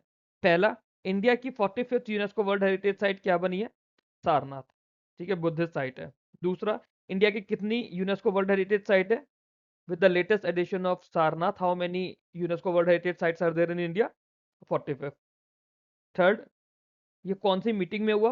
48th session of world heritage committee की मीटिंग। फोर्थ, ये कमेटी की मीटिंग कहाँ हुई? तो इसी एक न्यूज़ पे 4 सवाल आपके बनकर आ गए। तो ये कमेटी की मीटिंग हुई बुसान में। बुसान कहाँ पर है? Republic of Korea. तो बुसान आप लोग वैसे याद कर लीजिए, एक ज़ॉम्बी मूवी है, ट्रेन टू बुसान नाम की, आप लोगों ने शायद देखी भी होगी काफ़ी सारे लोगों ने नेटफ्लिक्स पर। तो ट्रेन टू बुसान मूवी है और वो क्या है? कोरियन मूवी है, तो इसलिए जो साउथ कोरिया है उसी को हम लोग रिपब्लिक ऑफ कोरिया बोलते हैं। तो ये बुसान में हुआ। डिसीजन कहाँ हुआ? 48th session of UNESCO world heritage committee की, जिसके अंदर बोला गया कि सारनाथ जो है इंडिया का 45th हेरिटेज साइट बन गया है, वर्ल्ड हेरिटेज साइट। अब कंट्री जो है हमारे पास, जो इंडिया की बात करें, तो वर्ल्ड हेरिटेज साइट्स के नंबर में India is the 6th country globally, जो मतलब जितने ज्यादा वाला है, तो उस हिसाब से India is the 6th number of country with maximum number of, मतलब in terms of maximum number of world heritage sites. अब कोरिया की बात करें तो कोरिया की कैपिटल है सियोल और करेंसी है साउथ कोरियन वॉन। सारनाथ कहाँ पर है? सारनाथ वाराणसी के पास में है, यूपी में है। यूपी के चीफ मिनिस्टर हैं योगी आदित्यनाथ जी और गवर्नर हैं Anandiben Patel madam. What is the approved financial outlay and implementation period of the Disha 2.0 central sector scheme for improving access to justice? Justice के लिए एक्सेस इंप्रूव करने के लिए स्कीम लॉन्च की गई है दिशा। दिशा का सेकंड वर्जन दिशा 2.0 सेंट्रल सेक्टर स्कीम है। इसका फाइनेंशियल आउटले कितना है? ये है 255 करोड़। कब से कब तक के लिए है? 2026 से लेकर 2031 तक की। दिशा 2.0 की बात की जाए तो एक पैन इंडिया स्कीम है जिसका आउटले 255 करोड़ है। It expends technology enabled legal services. Technology enabled legal services के लिए है, जैसे टेली लॉ, न्याय बंधु या मल्टीलिंगुअल न्याय सेतु एआई चैटबॉट। विधि संजीवनी है इसके अंदर। It will serve as central monitoring dashboard, जिस और इसका एम रहेगा कि 50 लाख बेनिफिशियरीज ओवर 5 इयर्स का टारगेट दिया गया है। दिशा 2.0 के अंदर मॉनिटरिंग डैशबोर्ड है, उसका नाम क्या है? विधि संजीवनी। Clear? Who became the first Indian squash player to win a World Junior Championship title by defeating Egypt's Ruqayya Saleem in the girls single final in 2026? तो वर्ल्ड जूनियर चैंपियनशिप हुई है squash की, उसमें गर्ल्स के final में कौन जीता है? रनर अप है इजिप्ट के रुकैया सलेम और विनर है अनहाट सिंह। अनाहट सिंह जो है उन्होंने वर्ल्ड जूनियर चैंपियनशिप स्क्वैश की जीत ली है। So top seeded Anahat Singh defeated second seeded Rukaiya Saleem. Clear? अच्छा, ये कहाँ हो रहा था? वर्ल्ड स्क्वैश जूनियर चैंपियनशिप हुई थी, जो कि नाइजीरिया ऑन द लेग में हुई थी, कनाडा में। Victory ended Egypt 16-year dominance of the title and made her the first Indian to win a world junior crown. तो ये बहुत इंपॉर्टेंट चीज हो गई कि वर्ल्ड का जो जूनियर वाला ये है, ये पहली बार इंडिया ने जीता है। Junior squash championship world wide India ने पहली बार जीती है। किसने जीती है? अनाहट सिंह ने। कहां पर हो रहा था? Nigeria on the lake, Canada में हो रहा था। कनाडा की कैपिटल है ओटावा, करेंसी है dollar. In which fast-paced hockey format did the Indian sub-junior men's team defeat Pakistan 3-1 to win gold at FIH Youth Asian Championship? तो F तो F1H या FIH यूथ एशियन चैंपियनशिप हुई, जिसमें India ने पाकिस्तान को हरा दिया। फास्ट पेस हॉकी टूर्नामेंट था ये, जैसे क्रिकेट का फास्ट पेस T20 हो गया है, हॉकी का हो गया है ऑप्शन ए हॉकी 5S। तो हॉकी 5S टूर्नामेंट था जिसके अंदर इंडिया ने पाकिस्तान को हरा दिया। एफ ये है FIH youth hockey 5S Asian championship, और इसमें गोल करे रोमित पाल ने, कैप्टन केतन कुशवाहा ने और शाहरुख अली ने। तीनों के नाम भी आपको याद रखने हैं। रोमित पाल हॉकी प्लेयर है, captain Ketan Kushwaha hockey team के कैप्टन है, इंडिया की सब जूनियर मेंस टीम के कैप्टन है, और शाहरुख अली हमारे हॉकी प्लेयर हैं। The emerge as Asia champion. Hockey 5S की बात कर तो एक fast pace 5 side a version होता है, 5 a side version of the sport design for youth competition. Which asset management firm received SEBI's nod in 2026 to commence mutual fund operations? Recently ये asset management company है, इसे mutual fund operations का nod मिल गया है सेबी से। तो ये है Carnelian asset management and advisors private limited. SEBI ने कार्नेलियन एसेट मैनेजमेंट को अप्रूव कर दिया है कि वो एक्टिव और passive mutual fund scheme launch कर सकते हैं across equity, debt and hybrid categories. इससे क्या होगा? ये जो स्कीम है अभी सिर्फ पीएमएस और एआईएफ ऑफरिंग्स करती है, अब ये म्यूचुअल फंड्स भी कर पाएगी। स्कीम मुंबई में, सॉरी, कंपनी जो है Carnelian asset management and advisors private limited company, Mumbai based company है, 2019 में बनी थी, और इसके फाउंडर थे विकास खेमानी। विकास खेमानी इसके फाउंडर थे। आरबीआई का मॉनेटरी म्यूजियम है, उसे टेम्पररी रेनोवेशन के लिए शट कर दिया गया है। आरबीआई का मॉनेटरी म्यूजियम कहां पर है जिसको टेम्पररी रेनोवेशन के लिए बंद कर दिया गया है? तो यह है मुंबई में। Museum located in the Amar building in fort Mumbai is India's first dedicated monetary heritage institution. Monetary heritage institution India का पहला कौन सा है? RBI museum Mumbai. It houses more than 10,000 exhibits tracing the evolution of money from the barter system. 22 जुलाई 2026 को इसे close कर दिया गया रेनोवेशन के लिए। Which public sector bank signed an MOU with Andhra Pradesh? तो कौन से पब्लिक सेक्टर बैंक ने आंध्र प्रदेश गवर्नमेंट के साथ एमओयू करा है to set up India first bank led quantum finance hub at Amaravati quantum valley? India का पहला bank led quantum finance hub Amaravati quantum valley में किसने करा है? आंध्र प्रदेश में कौन से बैंक ने करा है? तो ये करा है पंजाब नेशनल बैंक ने। इंडिया का पहला bank led quantum finance hub कौन बना रहा है? पंजाब नेशनल बैंक बना रहा है। कहां बना रहा है? अमरावती आंध्र प्रदेश में बना रहा है। PNB has partner with the government of Andhra Pradesh to establish the PNB quantum finance hub at Amaravati quantum valley. Clear? Which book was named the world's best corporate bank at sorry which bank was named the world's best corporate bank at 2026 Global Bank Awards by Global Finance Magazine? 2026 के global bank award organise करे global finance magazine ने। उन्होंने world का best corporate bank किसको बोला है? तो ये बोला गया है डीबीएस बैंक लिमिटेड को। डीबीएस बैंक लिमिटेड को, जो कि सिंगापुर बेस्ड बैंक है, it became the first South Asian lender to win the world's best corporate bank title since the category begin in 2005। तो 2005 से ये अवार्ड शुरू हुआ था, जिसमें पहली बार किसने जीता है? सिंगापुर बेस्ड डीबीएस बैंक ने। और इसको पिछले 17 साल से it is the safest bank in Asia का टैग भी मिला हुआ है। For the 17 consecutive years DBS bank is receiving Asia safest bank in Asia tag. What are the trading hours of the London Stock Exchange new after hours platform LSE 24? तो London stock exchange ने क्या करा है, एक नया after hours platform निकाला जिसका नाम है LSE 24। ये लंदन टाइम के हिसाब से है। तो इसके ट्रेडिंग आवर्स क्या हैं? तो इसके ट्रेडिंग आवर्स हो जाएंगे शाम के 5 बजे से सुबह के 7:50 AM तक। आफ्टर आवर्स ट्रेडिंग प्लेटफॉर्म है ना, तो जब आपके 5 बजे बाकी ऑफिस बंद हो जाएंगे उसके बाद ये ओपन होगा 5 बजे से शाम के 7 नेक्स्ट मॉर्निंग के 7:50 AM तक। तो LSE 24 क्या करेगा, इसने ट्रेडिंग आवर्स को बढ़ा दिया है। ठीक है, अब इनिशियली जो इसका काम है वो एक्सचेंज ट्रेडेड प्रोडक्ट्स पर रहेगा विद क्लाइंट टेस्टिंग से, और धीरे धीरे इसका 2027 तक आते आते इसका कॉमर्शियल लॉन्च हो जाएगा in the first half of 27। Who developed the decentralized peer-to-peer messaging app BitChat that relies on Bluetooth mesh networking? तो बहुत सारे ब्लूटूथ फोन आपस में कनेक्टेड होंगे एक दूसरे से। जैसे मान लीजिए एक फोन ये है, फिर एक फोन ये हो गया, फिर एक फोन ये हो गया, एक फोन ये हो गया, एक फोन ये हो गया, और ये इससे भी कनेक्ट हो जाएगा। ये भी इससे कनेक्ट होगा, ये भी इससे कनेक्ट होगा, ये भी इससे कनेक्ट होगा। इस तरह से एक मैश नेटवर्क बन जाता है ब्लूटूथ कनेक्शंस के थ्रू। तो कौन सी कंपनी ने या फिर किसने, बेसिकली हु पूछा है, तो किस पर्सन ने ये decentralise peer to peer messaging app जिसका नाम है बिटचैट लॉन्च करी है? तो ये करी है जैक डॉर्से ने। जैक डॉर्से ने ये ऐप लॉन्च करी है। According to the government of India fact sheet on white gold हम लोग किसे कहते हैं? कॉटन को। Which of the following statement is or are correct? तो कॉटन से रिलेटेड 3 स्टेटमेंट्स हैं, हमें बताना है इनमें से कौन सी सही है कौन सी नहीं। पहली स्टेटमेंट है India ranks first globally in cotton cultivation area. ठीक है, नाबार्ड वाले बच्चों के लिए बहुत ज्यादा इंपॉर्टेंट न्यूज है ये। India is the second largest producer of cotton in the world. Cotton exports were valued at $12.49 billion in 2024-25। अब बताना है इनमें से कौन कौन सी स्टेटमेंट सही है।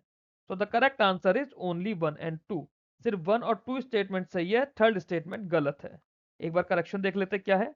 India rank first in the global cotton cultivation area with 114.84 lakh hectare, nearly 38% of the world total, जो मतलब वर्ल्ड टोटल एरिया, यहाँ पे कॉटन के कल्टीवेशन की बात हो रही है, तो वर्ल्ड का 38% कॉटन कल्टीवेशन एरिया इंडिया के पास है। Second, it is the second largest producer and consumer. India cotton का सेकंड लार्जेस्ट प्रोड्यूसर भी है और कंज्यूमर भी है। कॉटन एक्सपोर्ट जो थे 2024-25 के, देवर वैल्यूड एट $11.49 बिलियन, नॉट 12.49। तो 12.49 नहीं थे, $11.49 बिलियन थे। The crop supports the livelihood for nearly 6 million farmers and 40 to 50 million people in the textile value chain. तो कॉटन से एक तो फार्मर्स तो हैं ही इससे जुड़े हुए, साथ में जो जो पूरी टेक्सटाइल इंडस्ट्री की वैल्यू चेन है वो भी इस पे बहुत ज्यादा डिपेंड करती है।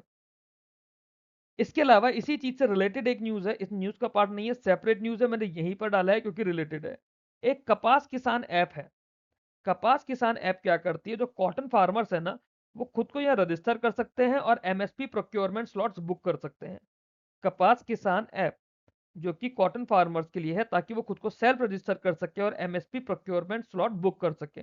ये it works alongside Kasturi cotton Bharat initiative.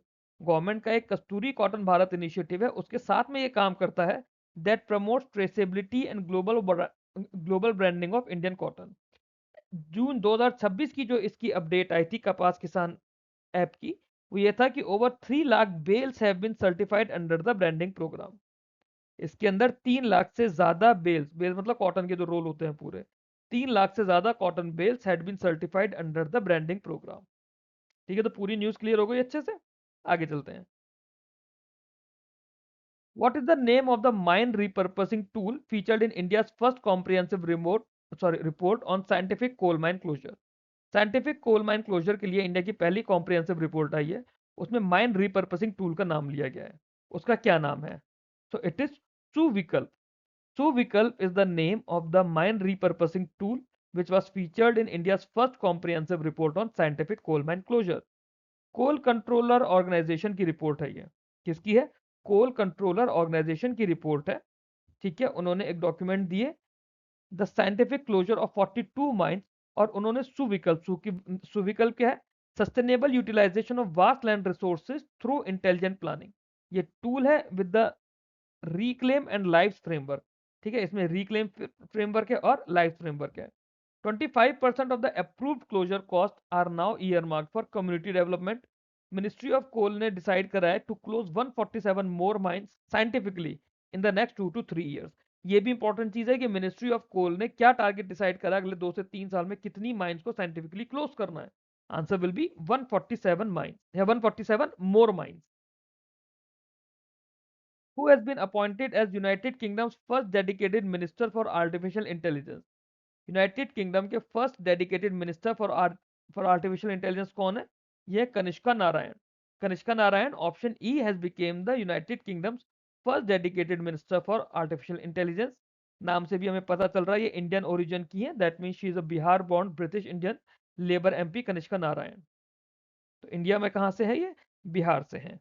अच्छा, प्राइम मिनिस्टर नए चेंज हुए हैं यहाँ के, so prime minister is Andy Burnham.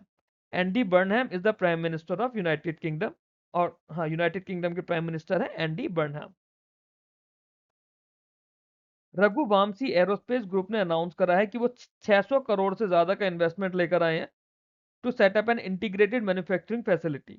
वो क्या बनाने वाले हैं? What are they going to manufacture? Raghuvanshi aerospace group, उन्होंने बोला है निकल बेस्ड सुपर एलॉयज बनाएंगे, जिसके लिए वो 600 करोड़ रुपए का इन्वेस्टमेंट लेकर आए हैं। और ये कहाँ बनाएंगे? ये 50 करोड़ की फैसिलिटी लगाएंगे तेलंगाना में near Hyderabad. It will produce 5000 tonne annually of nickel based super alloys, bars, wires, forgings and related products under the leadership of former MIDHANI CMD doctor S K Jha. Which Chinese commercial aerospace company successfully launched the Gravity 1 Y4 carrier rocket from a sea-based platform in East China Sea? तो ये करा है Orion space ने। Orion space ने क्या करा? उन्होंने gravity 1 Y4 carrier rocket launch करा है सी से, ईस्ट चाइना सी से। Through which platform will India's indigenous 1.2 micrometer process design kit be made available under NILIT SCL MOU? NILIT का SCL का MOU हुआ है, जिसमें हम लोग India's indigenous 1.2 micrometre process design kit बनाएंगे। ये कौन सा प्लेटफॉर्म पे बनाई जाएगी? तो ये बनाई जाएगी ई चिप हब पर। ई चिप हब प्लेटफॉर्म है इंडिया का। तो वो क्या करेगा? नीलेट और सेमीकंडक्टर लैब जो है, ठीक है, एससीएल, ये मिलके क्या करेंगे? आधार और ऑथेंटिकेटेड एक्सेस देंगे to the indigenous 1.2 micrometre PDK via e chip hub. तो इंडिया का one of the India's first design to fabricate learning pathways for student researcher and MSME. ये हमारे सेमीकंडक्टर मिशन को और ज्यादा एड करेगा। विश्वेश्वरैया टेक्निकल यूनिवर्सिटी है, विश्वेश्वरैया टेक्नोलॉजिकल यूनिवर्सिटी, उन्होंने कौन सी कंपनी के साथ एमओयू साइन करा है to boost skill development and employability of engineering student? ये उन्होंने करा है गूगल के साथ। Visvesvaraya technological university has signed an MOU with Google. Partnership है बीटीयू की और गूगल की, ठीक है, सो दैट जो हमारे स्टूडेंट्स होंगे बीटीयू के उनको उनका स्किल डेवलपमेंट हो जाए और उनकी एम्प्लॉयबिलिटी बढ़े एज इंजीनियरिंग स्टूडेंट। टारगेट है 3 लाख स्टूडेंट्स का अक्रॉस 220 कॉलेजेस। 220 कॉलेजेस में 3 लाख स्टूडेंट्स का टारगेट है। India is preparing a bid to host which international multi-sport event for athletes with disabilities in 2029? तो इंडिया ने एक बिड प्रिपेयर करने की बात करी है 2029 में जो डिसेबिलिटीज वाले एथलीट्स हैं हमारे उन लोगों के लिए एक इंटरनेशनल मल्टी स्पोर्ट इवेंट कराएगा। बात है उस इवेंट का नाम क्या है, वो है world ability sport game. World ability sport games कराने की बात बोली है इंडिया ने। पैरालंपिक कमेटी ऑफ इंडिया ने और cerebral Plassey sports federation of India ने एमओयू साइन करा है कि 2029 के वर्ल्ड एबिलिटी स्पोर्ट्स गेम्स को चेन्नई और भुवनेश्वर में कराने की बात की गई है। अभी के लिए अंडर कंसिडरेशन जो होस्ट सिटीज है they are the Chennai and Bhubaneswar. In which weight category did Mirabai Chanu win India's opening gold medal at 2026 Commonwealth games? तो 2026 कॉमनवेल्थ गेम्स में मीराबाई चानू ने इंडिया का ओपनिंग गोल्ड मेडल जीता है और इन्होंने इसमें 2 रिकॉर्ड भी सेट कर दिए करने में। सवाल है कि कौन सी वेट कैटेगरी में। जब मैं आप लोगों को करंट अफेयर्स पढ़ाता था तब मैं खास तौर से बोलता था कि इनकी वेट कैटेगरी पे ध्यान दीजिएगा, आरबीआई वगैरह पूछते हैं इसी चीज को। तो इन्होंने करा है ये वुमेन्स 48 केजी में। मीराबाई चानू ने वुमेन्स 48 केजी में करा है with a total of 190 KG, ठीक है, lifting 85 KG in the snatch and 105 KG in the clean and jerk. दोनों ही नए कॉमनवेल्थ गेम्स के रिकॉर्ड बन गए हैं, 85 केजी स्नैच में और 105 केजी क्लीन एंड जर्क उसमें। Who has been appointed as the director of the Financial Intelligence Unit India? FIU-IND के नए डायरेक्टर कौन अपॉइंट हुए हैं? सत्यपाल कुमार।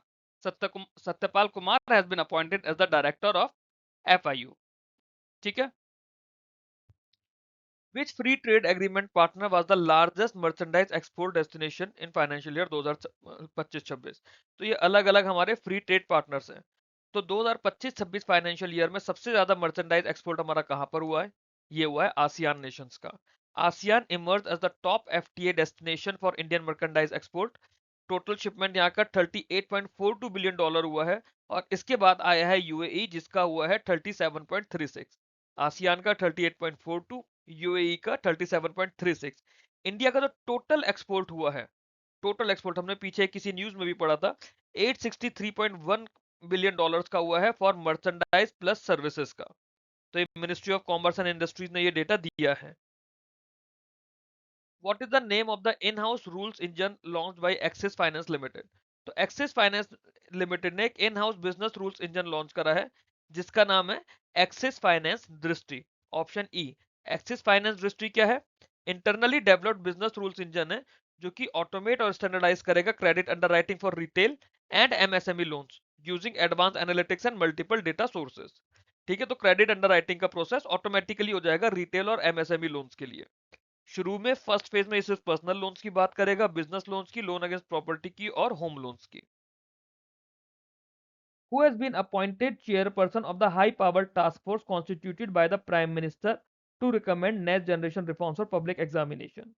तो प्राइम मिनिस्टर जी ने एक कमेटी बनाने की बात करी है जो कि पब्लिक एग्जामिनेशन में नेक्स्ट जनरेशन रिफॉर्म्स को रिकमेंड करेंगे।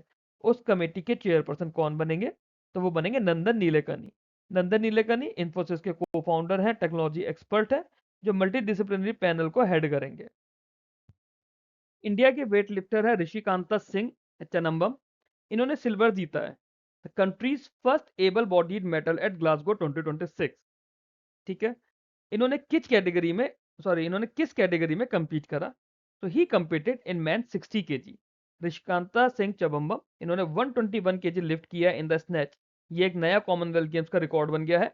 और 143 केजी का रहा है क्लीन एंड जर्क में for the total of 264 KG. इसमें इंडिया को सिल्वर मेडल मिला है। इनसे आगे कौन निकला? जब सिल्वर ही नहीं मिला तो गोल्ड की नहीं मिला, वो मिला है मलेशिया के मोहम्मद अनीक कासदान को। मलेशिया के मोहम्मद अनीक कासदान को। ये इंडिया का सेकंड ओवरऑल और first in the able bodied event में हुआ है इन दीज गेम्स। गेम्स कहां पर हुए? ग्लासगो स्कॉटलैंड में चल रहे हैं कॉमनवेल्थ गेम्स। नाम याद रखिएगा ऋषिकांता सिंह, कैटेगरी याद रखिएगा मैन 60 केजी। क्या है? वेट लिफ्टर है। क्या जीता? सिल्वर जीता। सिल्वर इन्होंने जीता, तो गोल्ड किसने जीता? गोल्ड जीता मलेशिया के मोहम्मद अनी काजदन ने। अभी हम लोगों ने यूनेस्को की सारनाथ वाली न्यूज़ पढ़ी थी, उसी न्यूज़ में एक और सवाल मैंने बनाया है। ये आप लोगों के पास जब एग्जाम में आता है तो इस तरह का सवाल स्टैटिक जी के आप बोल देते हो, बट एक्चुअली में करंट अफेयर्स के अंदर का ही पार्ट है। यूनेस्को ने रिसेंटली माउंट ओलंपस जो है, माउंट ओलंपस है ग्रीस में, तो सवाल तो यही आ गया कि माउंट ओलंपस कहाँ पर है? ग्रीस में है। So under which designation did UNESCO inscribe mount Olympus in Greece on the world heritage list during 48 session in Busan? ठीक है, तो इसको कौन सी कैटेगरी के अंदर बेसिकली उन्होंने बताया है? तो उन्होंने इसे बताया है mixed cultural and natural heritage, option C, mixed cultural and natural heritage site. किसका? माउंट ओलंपस, जो कि ग्रीस में है। माउंट ओलंपस ग्रीस की हाईएस्ट पीक है, जो कि 2918 मीटर की है, and the mythical home to the Olympian god. It was recognised for both its outstanding and natural biodiversity and cultural significance. Which agency under the Kerala government is implementing the digital square technology based learning initiative in government primary schools? तो Kerala government क्या कर रही है? जो government के primary school से वहां पे digital square technology based learning initiative लेकर आई है। कौन सी एजेंसी के मतलब कौन सी एजेंसी इसके लिए रेस्पॉन्सिबल है? कौन सी एजेंसी ये काम कर रही है? तो it is being done by Kerala infrastructure and technology for education. Option E, Kerala infrastructure and technology for education इस काम को कर रहा है। डिजिटल स्क्वायर इसे लॉन्च किया गया 26 जुलाई 2026 को as a part of Kerala's 100 day education action plan. Kerala का 100 डे एजुकेशन एक्शन प्लान है, जिसके अंदर digital square technology based learning initiative launch किया जाएगा गवर्नमेंट प्राइमरी स्कूल्स में। और कौन कर रहा है? Kerala infrastructure and technology education, जिसको शॉर्ट में काइट बोला जाता है। In which offshore basin has ONGC spudded its first deep water appraisal well MNDWN 181HD to assess hydrocarbon potential? तो ONGC ने क्या बोला?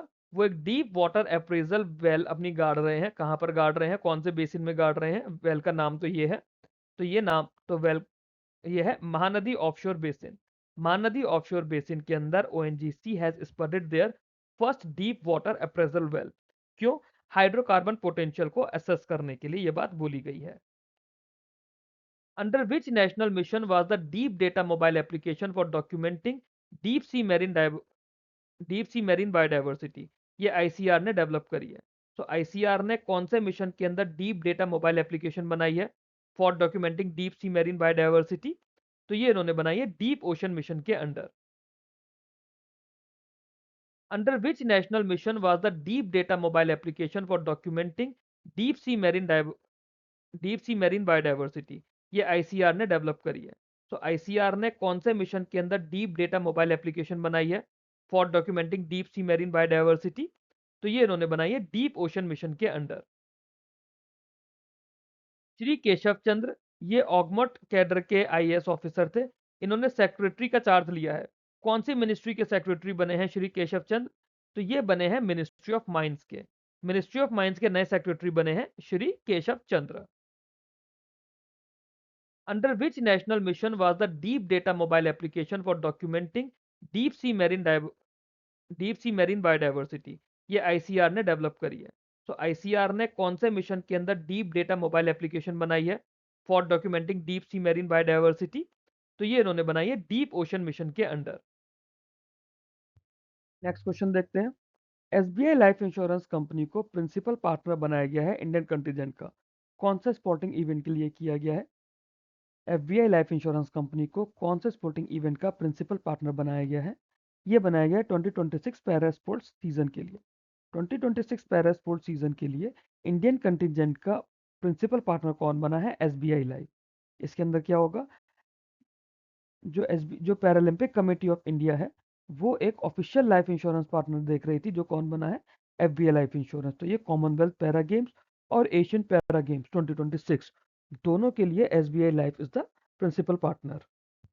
तो इंडिया का ना पहले एक होलसेल प्राइस इंडेक्स होता था, जो कि जीडीपी डिफ्लेटर की तरह यूज होता था फॉर क्वार्टरली और एनुअल जीडीपी एस्टिमेट्स। अब इस इंडेक्स को रिप्लेस कर दिया जा रहा है। तो सवाल है कौन सा प्राइस इंडेक्स है that will replace the wholesale price index as the GDP deflator for quarterly and annual GDP estimates? तो ये है output producer price index. Ministry of statistics and programme implementation ने बोला है कि output producer price index will replace the WPI as GDP deflator. ठीक है, और बेस ईयर उसका क्या रहेगा, बेस ईयर रहेगा 2022-23। तो इस शिफ्ट से क्या होगा, the shift to a double deflation approach improves the accuracy of real GDP measurement. ठीक, और ये जो प्रोड्यूसर प्राइस इंडेक्स सीरीज है, ये डीपीआईआईटी ने जून 2026 में लॉन्च करी थी। जो मेरे हैंड रिटन करंट अफेयर्स वाली सीरीज है उसके अंदर ये मैंने बताया भी हुआ है आप लोगों के लिए। नेपाल ने इंडियन और नेपाली सिटीजन्स को इंडियन करेंसी के notes across the border carry करने की परमिशन दे दी है। But how much per person, up to how much per person, एक पर्सन कितने इंडियन करेंसी का note across the border Nepal या इंडियन कैरी कर सकता है? Answer is 25,000। नेपाल राष्ट्र बैंक, जो वहाँ का सेंट्रल बैंक है जैसे इंडिया का आरबीआई है, उन्होंने परमिट करा है 200 और 500 के नोट्स को, वो लोग जो भी 9 नवंबर 2016 के बाद इशू हुए हैं, up to ₹25,000 per person, to facilitate cross border travel and trade. But जो प्री डोमिनाइजेशन है, सॉरी, जो प्री डिमोनेटाइजेशन नोट्स थे 500 और 1000 के, जो पुराने वाले नोट थे, वो अभी भी अलाउड नहीं है। नेपाल सिटीजन्स जो है, they can bring, Nepal citizens may bring Indian currency only from India and take it only to India. ठीक है, ये सिर्फ नेपाल के लिए है, मतलब नेपाल सिटीजन्स के लिए और इंडियन सिटीजन्स के लिए भी है। नेपाल की कैपिटल काठमांडू है, करेंसी नेपाली रुपी है। तो अभी रिसेंटली क्या हुआ है ना, आसाम से आइसक्रीम एक्सपोर्ट हुई है। आसाम से आइसक्रीम एक्सपोर्ट हुई है। बात है कि उस आइसक्रीम ब्रांड का नाम क्या है, to became the first value added dairy product from Assam to be exported internationally. तो इसका नाम है पुराबी आइसक्रीम। तो पुराबी आइसक्रीम जो है ये आसाम की आइसक्रीम है। 5627 लीटर्स ऑफ पुराबी आइसक्रीम का कंसाइनमेंट एक्सपोर्ट किया गया भूटान। इंपॉर्टेंट चीज ये है कहां से कहां गई है, आसाम से भूटान गई है। कितनी गई है, 5627 लीटर्स। नाम क्या था, पुराबी आइसक्रीम ब्रांड। तो ये इंडिया का पहला ऐसा इंटरनेशनल शिपमेंट है of value added dairy product. तो हम लोग जब वैल्यू एडिशन की बात करते हैं ना, तो देखो नॉर्मली आप दूध भेज रहे हो तो उसमें वैल्यू एडिशन इतना नहीं है, दूध का रेट हो गया। आज जब आइसक्रीम भेज रहे हो तो उसी दूध से बनी हुई आइसक्रीम के रेट्स और ज्यादा हो जाते हैं। और ये मैन्युफैक्चर किसने करा, west Assam milk producers cooperative ने। West Assam milk producers cooperative union limited ने ये करा है। उत्तराखंड फॉरेस्ट डिपार्टमेंट ने wildlife institute of India के साथ में रेडियो कॉलरिंग प्रोजेक्ट लॉन्च किया है ना। हरिद्वार में कुंभ मेला लगता है 2027 में, वहाँ पे एनिमल्स आते हैं, तो उनके लिए रेडियो कॉलरिंग प्रोजेक्ट शुरू करा है उत्तराखंड फॉरेस्ट डिपार्टमेंट ने। अब बात है कौन से एनिमल के लिए ये किया गया है, तो ये किया गया है वाइल्ड एलिफेंट के लिए, क्योंकि हरिद्वार के पास क्या है, राजा जी टाइगर रिजर्व है, जहाँ पे एलिफेंट्स बहुत ज़्यादा होते हैं अंडर प्रोजेक्ट एलिफेंट। तो answer is wild elephant. Radio collar जो है, ये जो भी लीड एलिफेंट्स होंगे सेलेक्टेड हर्ड्स के, उन ये उनको फिट किए जाएंगे, सो दैट उनकी जो मूवमेंट्स हैं, मूवमेंट के पैटर्न है, उनकी रियल टाइम मॉनिटरिंग किया जा सके, so that human elephant conflict को अवॉइड किया जा सके। HCL टेक्नोलॉजी एक AI ऑप्टिमाइज डेटा सेंटर और ग्लोबल टेक्नोलॉजी सेंटर बना रही है। ये कहाँ बना रही है, इंडिया की कौन सी स्टेट में HCL टेक्नोलॉजीज अपना AI ऑप्टिमाइज डेटा सेंटर और एक ग्लोबल टेक्नोलॉजी सेंटर बना रही है? ये बना रही है उड़ीसा में। तो HCL tech will establish the facilities at Bhubaneswar, Orissa के भुवनेश्वर में। ठीक है, जो Orissa sovereign artificial intelligence park है, वहां बनाया जाएगा, और 15,000 करोड़ रुपए इसका इन्वेस्टमेंट है। Inaugural Menuires international chess open master tournament 2026 France में हुआ था। Menuires international chess open master tournament 2026 कहाँ हुआ, फ्रांस में हुआ। ये जीता किसने है, तो ये जीता है रोहित कृष्णा एस ने। इंडियन ग्रैंड मास्टर है रोहित कृष्णा एस, इन्होंने ये जीता है। ठीक है, और इनके साथ में राजा ऋत्विक आर थे, उन्होंने सिल्वर जीता है। अभी national tiger day, sorry, global tiger day हुआ था। ठीक है, उसमें एक अपडेट आई कि इंडिया के पास कितनी टाइगर रिजर्व्स है। नंबर ऑफ टाइगर नहीं बात कर रहे हैं, नंबर ऑफ टाइगर रिजर्व्स की बात कर रहे हैं। तो इंडिया के पास करंटली 58 टाइगर रिजर्व्स है। मैंने आप लोगों को वीडियोस कराए हैं, उनके अंदर टाइगर रिजर्व्स के नाम भी बताए हुए हैं कौन कौन से हैं।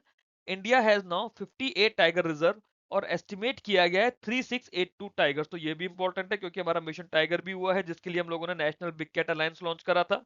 पीछे के करंट अफेयर्स के क्वेश्चंस में ये बात की गई थी। अभी ग्लोबल टाइगर डे आया जिसके अंदर एस्टिमेट हुआ कि 3682 टाइगर्स हैं। मतलब हमारा जो पिछले कुछ सालों में कंजर्वेशन प्रोग्रेस है वो काफी अच्छे से इंप्रूव हुई है। और total number of tiger reserves कितनी है, 58। आईसीएआर की जो CMFRI लैब है, इसका नाम हमने पीछे एक दो चीजों में पढ़ा था डीप सी के लिए। ना। तो आईसीएआर की जो सीएमएफआरआई लैब है, उन्होंने एक मोबाइल एप्लीकेशन बनाई है। ये मोबाइल एप्लीकेशन है to enhance awareness and conservation of protected shark and rays in India. इस ऐप का नाम बताओ। इस ऐप का नाम है ऑप्शन डी, शार्क अवेयर। तो शार्क अवेयर ऐप जो कि आईसीएआर के सीएमएफआरआई ने, सीएमएफआरआई क्या है, central marine fisheries research institute ने बनाई है, जो कि केरला में है। ठीक है, ये केरला में है सेंट्रल, ये सॉरी ये रहा कोची केरला में है central marine fisheries research institute. नाम पूछा जा सकता है कि ये इंस्टीट्यूट कहां पर है, it is in Kochi Kerala. App का नाम क्या है, shark aware. Which Indian exchange introduced the country's first exchange traded energy derivative? Exchange traded energy derivative in the form of Indian natural gas futures contract. ठीक है, तो हमारा कौन सा एक्सचेंज ट्रेडेड एनर्जी डेरिवेटिव आया है? वो आया है इंडियन नेचुरल गैस फ्यूचर। कौन से एक्सचेंज ने लॉन्च करा है इसे? तो ये करा है नेशनल स्टॉक एक्सचेंज ने, एनएसई ने। एनएसई ने Indian natural gas futures launch करे हैं और under the symbol nat gas ind, nat gas ind, ठीक है, 27 जुलाई से लॉन्च किया गया है सेबी के अप्रूवल मिलने के बाद। और इसमें कैश सेटल्ड कॉन्ट्रैक्ट बेंचमार्क होगा आईजीएक्स गुजरात का, जो कि दहेज हब के प्राइस है उसके हिसाब से।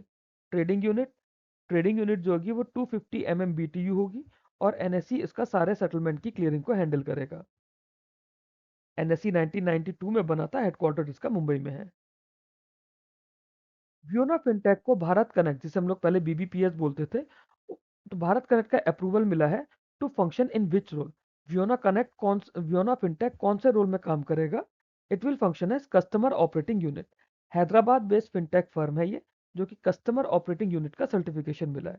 तो it will enable the company to offer interoperable digital bill payments for utilities, recharge, insurance, EMIs and other approved categories through Bharat connect platform. तो भारत कनेक्ट प्लेटफॉर्म के थ्रू जो भी आप ये ऑनलाइन बिल पेमेंट्स करते हो, रिचार्जेस करते हो, इंश्योरेंस, ईएमआई वगैरह पे करते हो, वो सब कुछ के लिए व्योना फिनटेक को भी अब लाइसेंस मिल गया है। कौन सी अथॉरिटी ने विजहिंजम इंटरनेशनल सीपोर्ट लिमिटेड को एक EXIM cargo, export import cargo operation का फाइनल क्लियरेंस दे दिया है? विजहिंजम इंटरनेशनल सीपोर्ट, इसको एक्सपोर्ट इंपोर्ट कार्गो ऑपरेशंस के लिए फाइनल क्लियरेंस मिल गया है। तो ये फाइनल क्लियरेंस कौन देता है? ये देता है central board of indirect taxes and customs, CBIC हम जिसको बोलते हैं। सीबीआईसी ने नोटिफाई करा कि जो विजिंजम इंटरनेशनल सी पोर्ट है, ये एक कस्टम पोर्ट आ गया है अंडर द कस्टम्स एक्ट 1962। कौन से एक्ट में दिया गया है? कस्टम्स एक्ट 1962 के अंदर दिया गया है। कौन सा बैंक जो है पहला इंडियन लैंडर बन गया है जिसने Basel 3 compliant additional tier 1 perpetual bonds दिए हैं? Basel 3 compliant additional tier 1 perpetual bonds कौन सा बैंक बन गया है जिसने ये किया है? तो ये क्या है, स्टेट बैंक ऑफ इंडिया ने।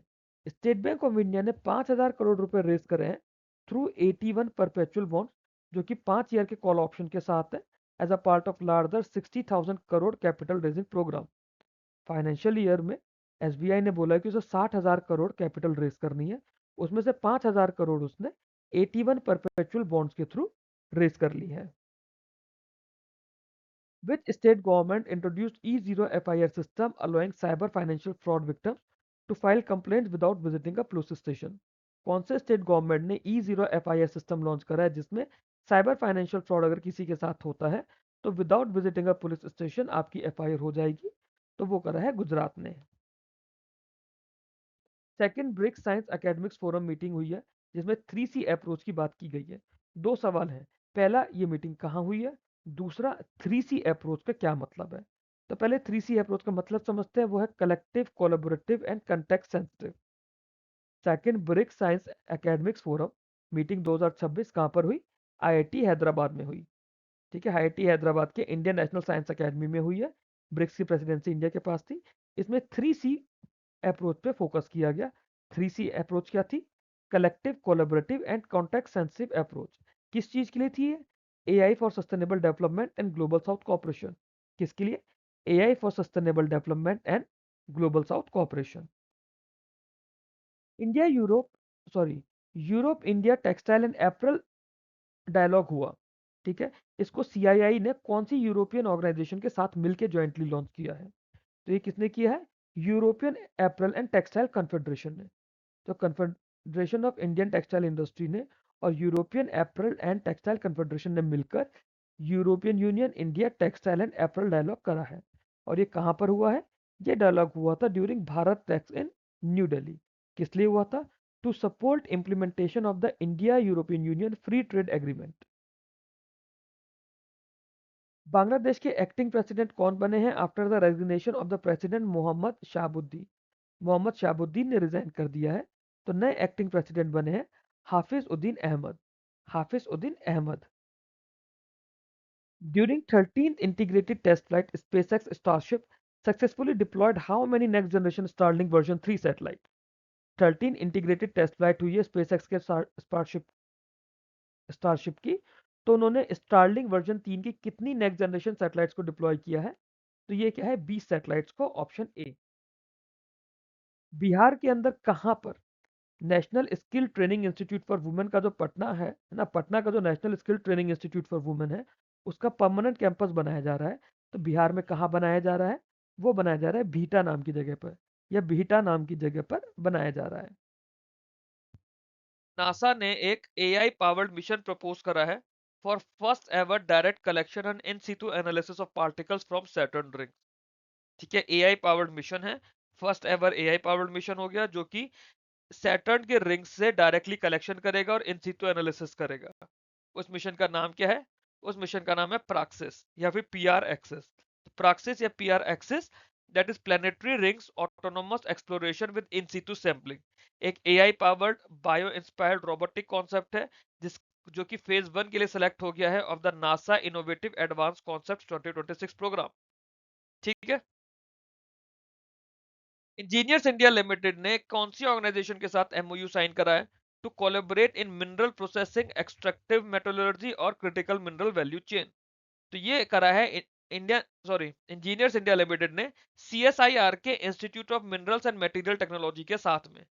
इंजीनियर्स इंडिया लिमिटेड और सीएसआईआर का institute of material minerals technology जो कि भुवनेश्वर में है, दोनों ने एमओयू साइन किया है to jointly undertake R&D, capacity building and technology scale up in critical and strategic minerals. Asian Development Bank ने 850 मिलियन यूएस डॉलर का लोन दिया है। कौन सी गवर्नमेंट स्कीम के लिए ये लोन दिया है? बट ये स्कीम जो है to accelerate rooftop solar adoption. तो ये हमारी प्रधानमंत्री सूर्य घर मुफ्त बिजली योजना जो कि रूफटॉप सोलर अडॉप्शन की स्कीम है। और एडीबी ने अपने सब प्रोग्राम 2 के अंदर इसको लोन दिया है। कितना लोन दिया है? 850 million US dollar.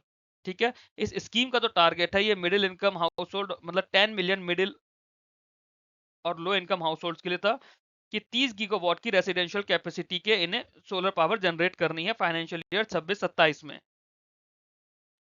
Under which section of the Information Technology Act was the Digital Forensics Lab at NFSU Goa notified as an examiner of electronic evidence?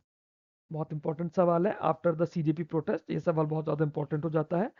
IT act 2000 के कौन से सेक्शन के under NFSU Goa जो है digital forensic lab है वहां पर, उसे नोटिफाई किया गया है as examiner of electronic evidence?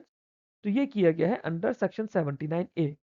Ministry of electronics and information technology ने एनएसएफयू गोवा लैब को अंडर सेक्शन 79 ए ऑथोराइज किया है to examine and certify electronic evidence in a computer and mobile device forensics. ये second such lab हो गई है India में and one of the only 25 notified forensic labs in India. Sharmila धनकर, इन्होंने India का पहला कॉमनवेल्थ मेडल जीता है पैरा एथलेटिक्स गोल्ड में। पैरा एथलेटिक्स गोल्ड का पैरा कॉमनवेल्थ मेडल कौन सी कैटेगरी में जीता है? तो ये जीता है वुमेन्स 57 शॉर्ट पुट में। किसने जीता है? शर्मिला धनकर ने। कौन है? शॉर्ट पुट प्लेयर है। इनका सीजन बेस्ट 9.81 मीटर का था जिसके थ्रू इन्होंने वुमेन्स 57 शॉर्ट पुट में जीता है, वाइल शिल्पा श्याला जो है, शिल्पा श्याला ने ब्रोंज जीता है। तो इंडिया को पहला पैरा एथलेटिक गोल्ड भी मिला और पहला डबल मेडल भी मिला in the same event at the Commonwealth games. Sarvesh Ali Kushare, Sarvesh Anil Kushare, इन्होंने सिल्वर मेडल जीता है कॉमनवेल्थ में। कौन से इवेंट में जीता है? इन्होंने जीता है मेंस हाई जंप में। तो सर्वेश अनिल कुशारे कौन है? हमारे इंडियन एथलीट हैं जिन्होंने कॉमनवेल्थ गेम्स में हाई जंप में सिल्वर जीता है। नेशनल रिकॉर्ड होल्डर हैं ये। 2.25 मीटर का इन्होंने सिल्वर जीता है। इसके अलावा रोमेन बैकवर्ड है जमैका के, रोमेन बैकफोर्ड जमैका के, जिन्होंने गोल्ड जीता है। अजय बाबू ने कॉमनवेल्थ में कौन से डिसिप्लिन में मैन 79 केजी के अंदर, मतलब Ajay Babu set a Commonwealth record in which discipline? During the man 79 KG weightlifting event. तो अजय बाबू वेट लिफ्टर हैं, उन्होंने मैन 79 केजी में वेट लिफ्टिंग करते हैं, उन्होंने एक कॉमनवेल्थ का रिकॉर्ड बनाया है। किसमें बनाया है? स्नैच में। वेट लिफ्टिंग दो तरह से होती है, एक स्नैच होती है, एक क्लीन एंड जर्क होती है, टोटल लिफ्ट होती है, पावर लिफ्ट, कंबाइंड लिफ्ट, इस तरह से। इन्होंने स्नैच में कॉमनवेल्थ रिकॉर्ड बनाया है। कितना है? 149 KG snatch, 181 KG clean and jerk, और टोटल इनका था 330 केजी, और इन्होंने सिल्वर जीता है। मलेशिया के एरी हिदायत मोहम्मद है, मलेशिया के एरी हिदायत मोहम्मद है, जिन्होंने गोल्ड जीता है टोटल 331 केजी। तो 1 केजी के मार्जिन से इनका गोल्ड रह गया अजय बाबू का। कहाँ से है ये? ये है विजिनाग्राम, आंध्र प्रदेश से। एक अलायंस है जो कि एनवीडिया, माइक्रोसॉफ्ट और आईबीएम ने मिलकर लॉन्च करा है। प्राइमरी तो ये तीन कंपनीज और बाकी कंपनीज ने भी इन्हें ज्वाइन करा है to strengthen AI system security. उस अलायंस का नाम क्या है? उसका नाम है ओपन सोर्स एआई अलायंस। तो एनवीडिया, माइक्रोसॉफ्ट, आईबीएम और कुछ टेक्नोलॉजी कंपनीज ने मिलकर open source AI alliance launch करा है। टोटल 35 इनॉग्रल मेंबर्स हैं इसके, so that they can promote secure by design AI development, information sharing and everything related to AI. What is the name of the advanced platform launched by IMD? IMD ने एक advance platform launch करा है for thunderstorm forecast, है ना, thunderstorms के बारे में उसकी जानकारी देने के लिए, उसकी मॉनिटरिंग करने के लिए और real time severe weather forecasting के लिए। इसका नाम क्या है? ये है ऑप्शन ई हमारा, IMD नोवा। IMD नोवा नाम का एडवांस प्लेटफॉर्म लॉन्च करा है आईएमडी ने on the 20th foundation day. ठीक है, मिनिस्ट्री ऑफ अर्थ साइंस का 20th फाउंडेशन डे था जब आईएमडी नोवा को लॉन्च किया गया। इसके अलावा मिनिस्ट्री ने 13 सेंटर ऑफ एक्सीलेंस और upgraded Thiruvananthapuram cyclone warning centre भी किया। Ministry also established 13 centre of excellences and upgraded the Thiruvananthapuram cyclone warning centre. What is the name of the India's first unified digital platform for end-to-end management of panchayat own source revenue? जो पंचायत होती है ना, उनके खुद के source के revenue के end to end digital management के लिए एक यूनिफाइड प्लेटफॉर्म बनाया है। उसका नाम है सामर्थ पंचायत पोर्टल। सामर्थ पंचायत पोर्टल लॉन्च करा मिनिस्ट्री ऑफ पंचायती राज ने। इससे क्या होगा, जो भी ग्राम के या ब्लॉक पंचायत के खुद के रेवेन्यूज हैं उसको डिजिटली मैनेज कर सकते हैं, सो दैट वहां पे ट्रांसपेरेंसी रहे और फाइनेंशियल सेल्फ रिलायंस रहे। इसे आत्मनिर्भर पंचायत प्रोग्राम और मॉडल ओएसआर रूल्स के अंडर इसको लॉन्च किया गया है। मिनिस्टर ऑफ पंचायती राज की बात करें तो यूनियन मिनिस्टर हैं इसके Rajiv Ranjan Singh. Which country ranked first globally as the largest supply of seafarers according to the BIMCO ICS Seafarer Work Report? सी BIMCO ICS seafarer workforce report आई है, उसने बताया कि फिलीपींस जो है it ranks globally first as the largest supply of seafarer. ठीक है, Philippines remain the world's largest, और इंडिया जो है, इंडिया सेकंड नंबर पर आ गया है। इंडिया का शेयर भी हमारा डबल हो गया है फ्रॉम 5.2% इन 2015। ठीक है, और इंडिया की अब कितनी हो गई? 12.16% हो गया। India has rise to second place. Philippines की कैपिटल मनीला है, करेंसी फिलिपिनो पीसो है। What was the highest ever consolidated net profit recorded by RRBs in financial year 2025-26? Financial year 2025-26 में रीजनल रूरल बैंक का consolidated net profit आया है 10,177 crore. 10,177 crore. Rural banks उन्होंने record consolidated profit post करा है, और साथ में उनके CRAR, deposit advances, asset quality और CD रेशियो के अंदर भी इंप्रूवमेंट मिला है।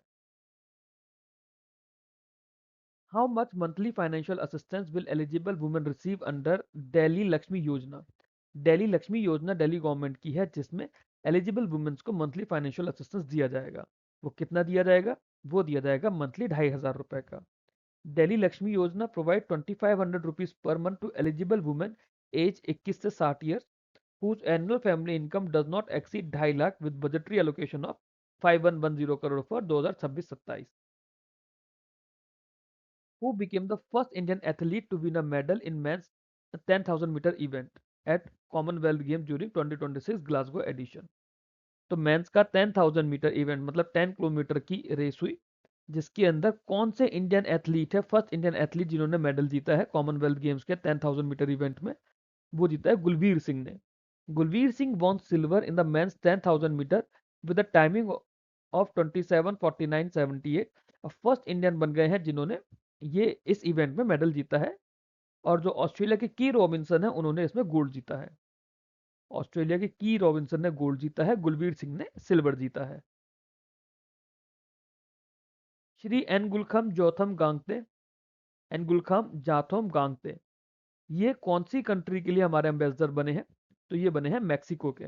तो इंडियन एम्बेसडर टू मैक्सिको कौन बने हैं? श्री एनगुलखम जाथोम गांगते। मैक्सिको की बात की जाए तो मैक्सिको की कैपिटल है मैक्सिको सिटी और करेंसी है मैक्सिकन पीसो।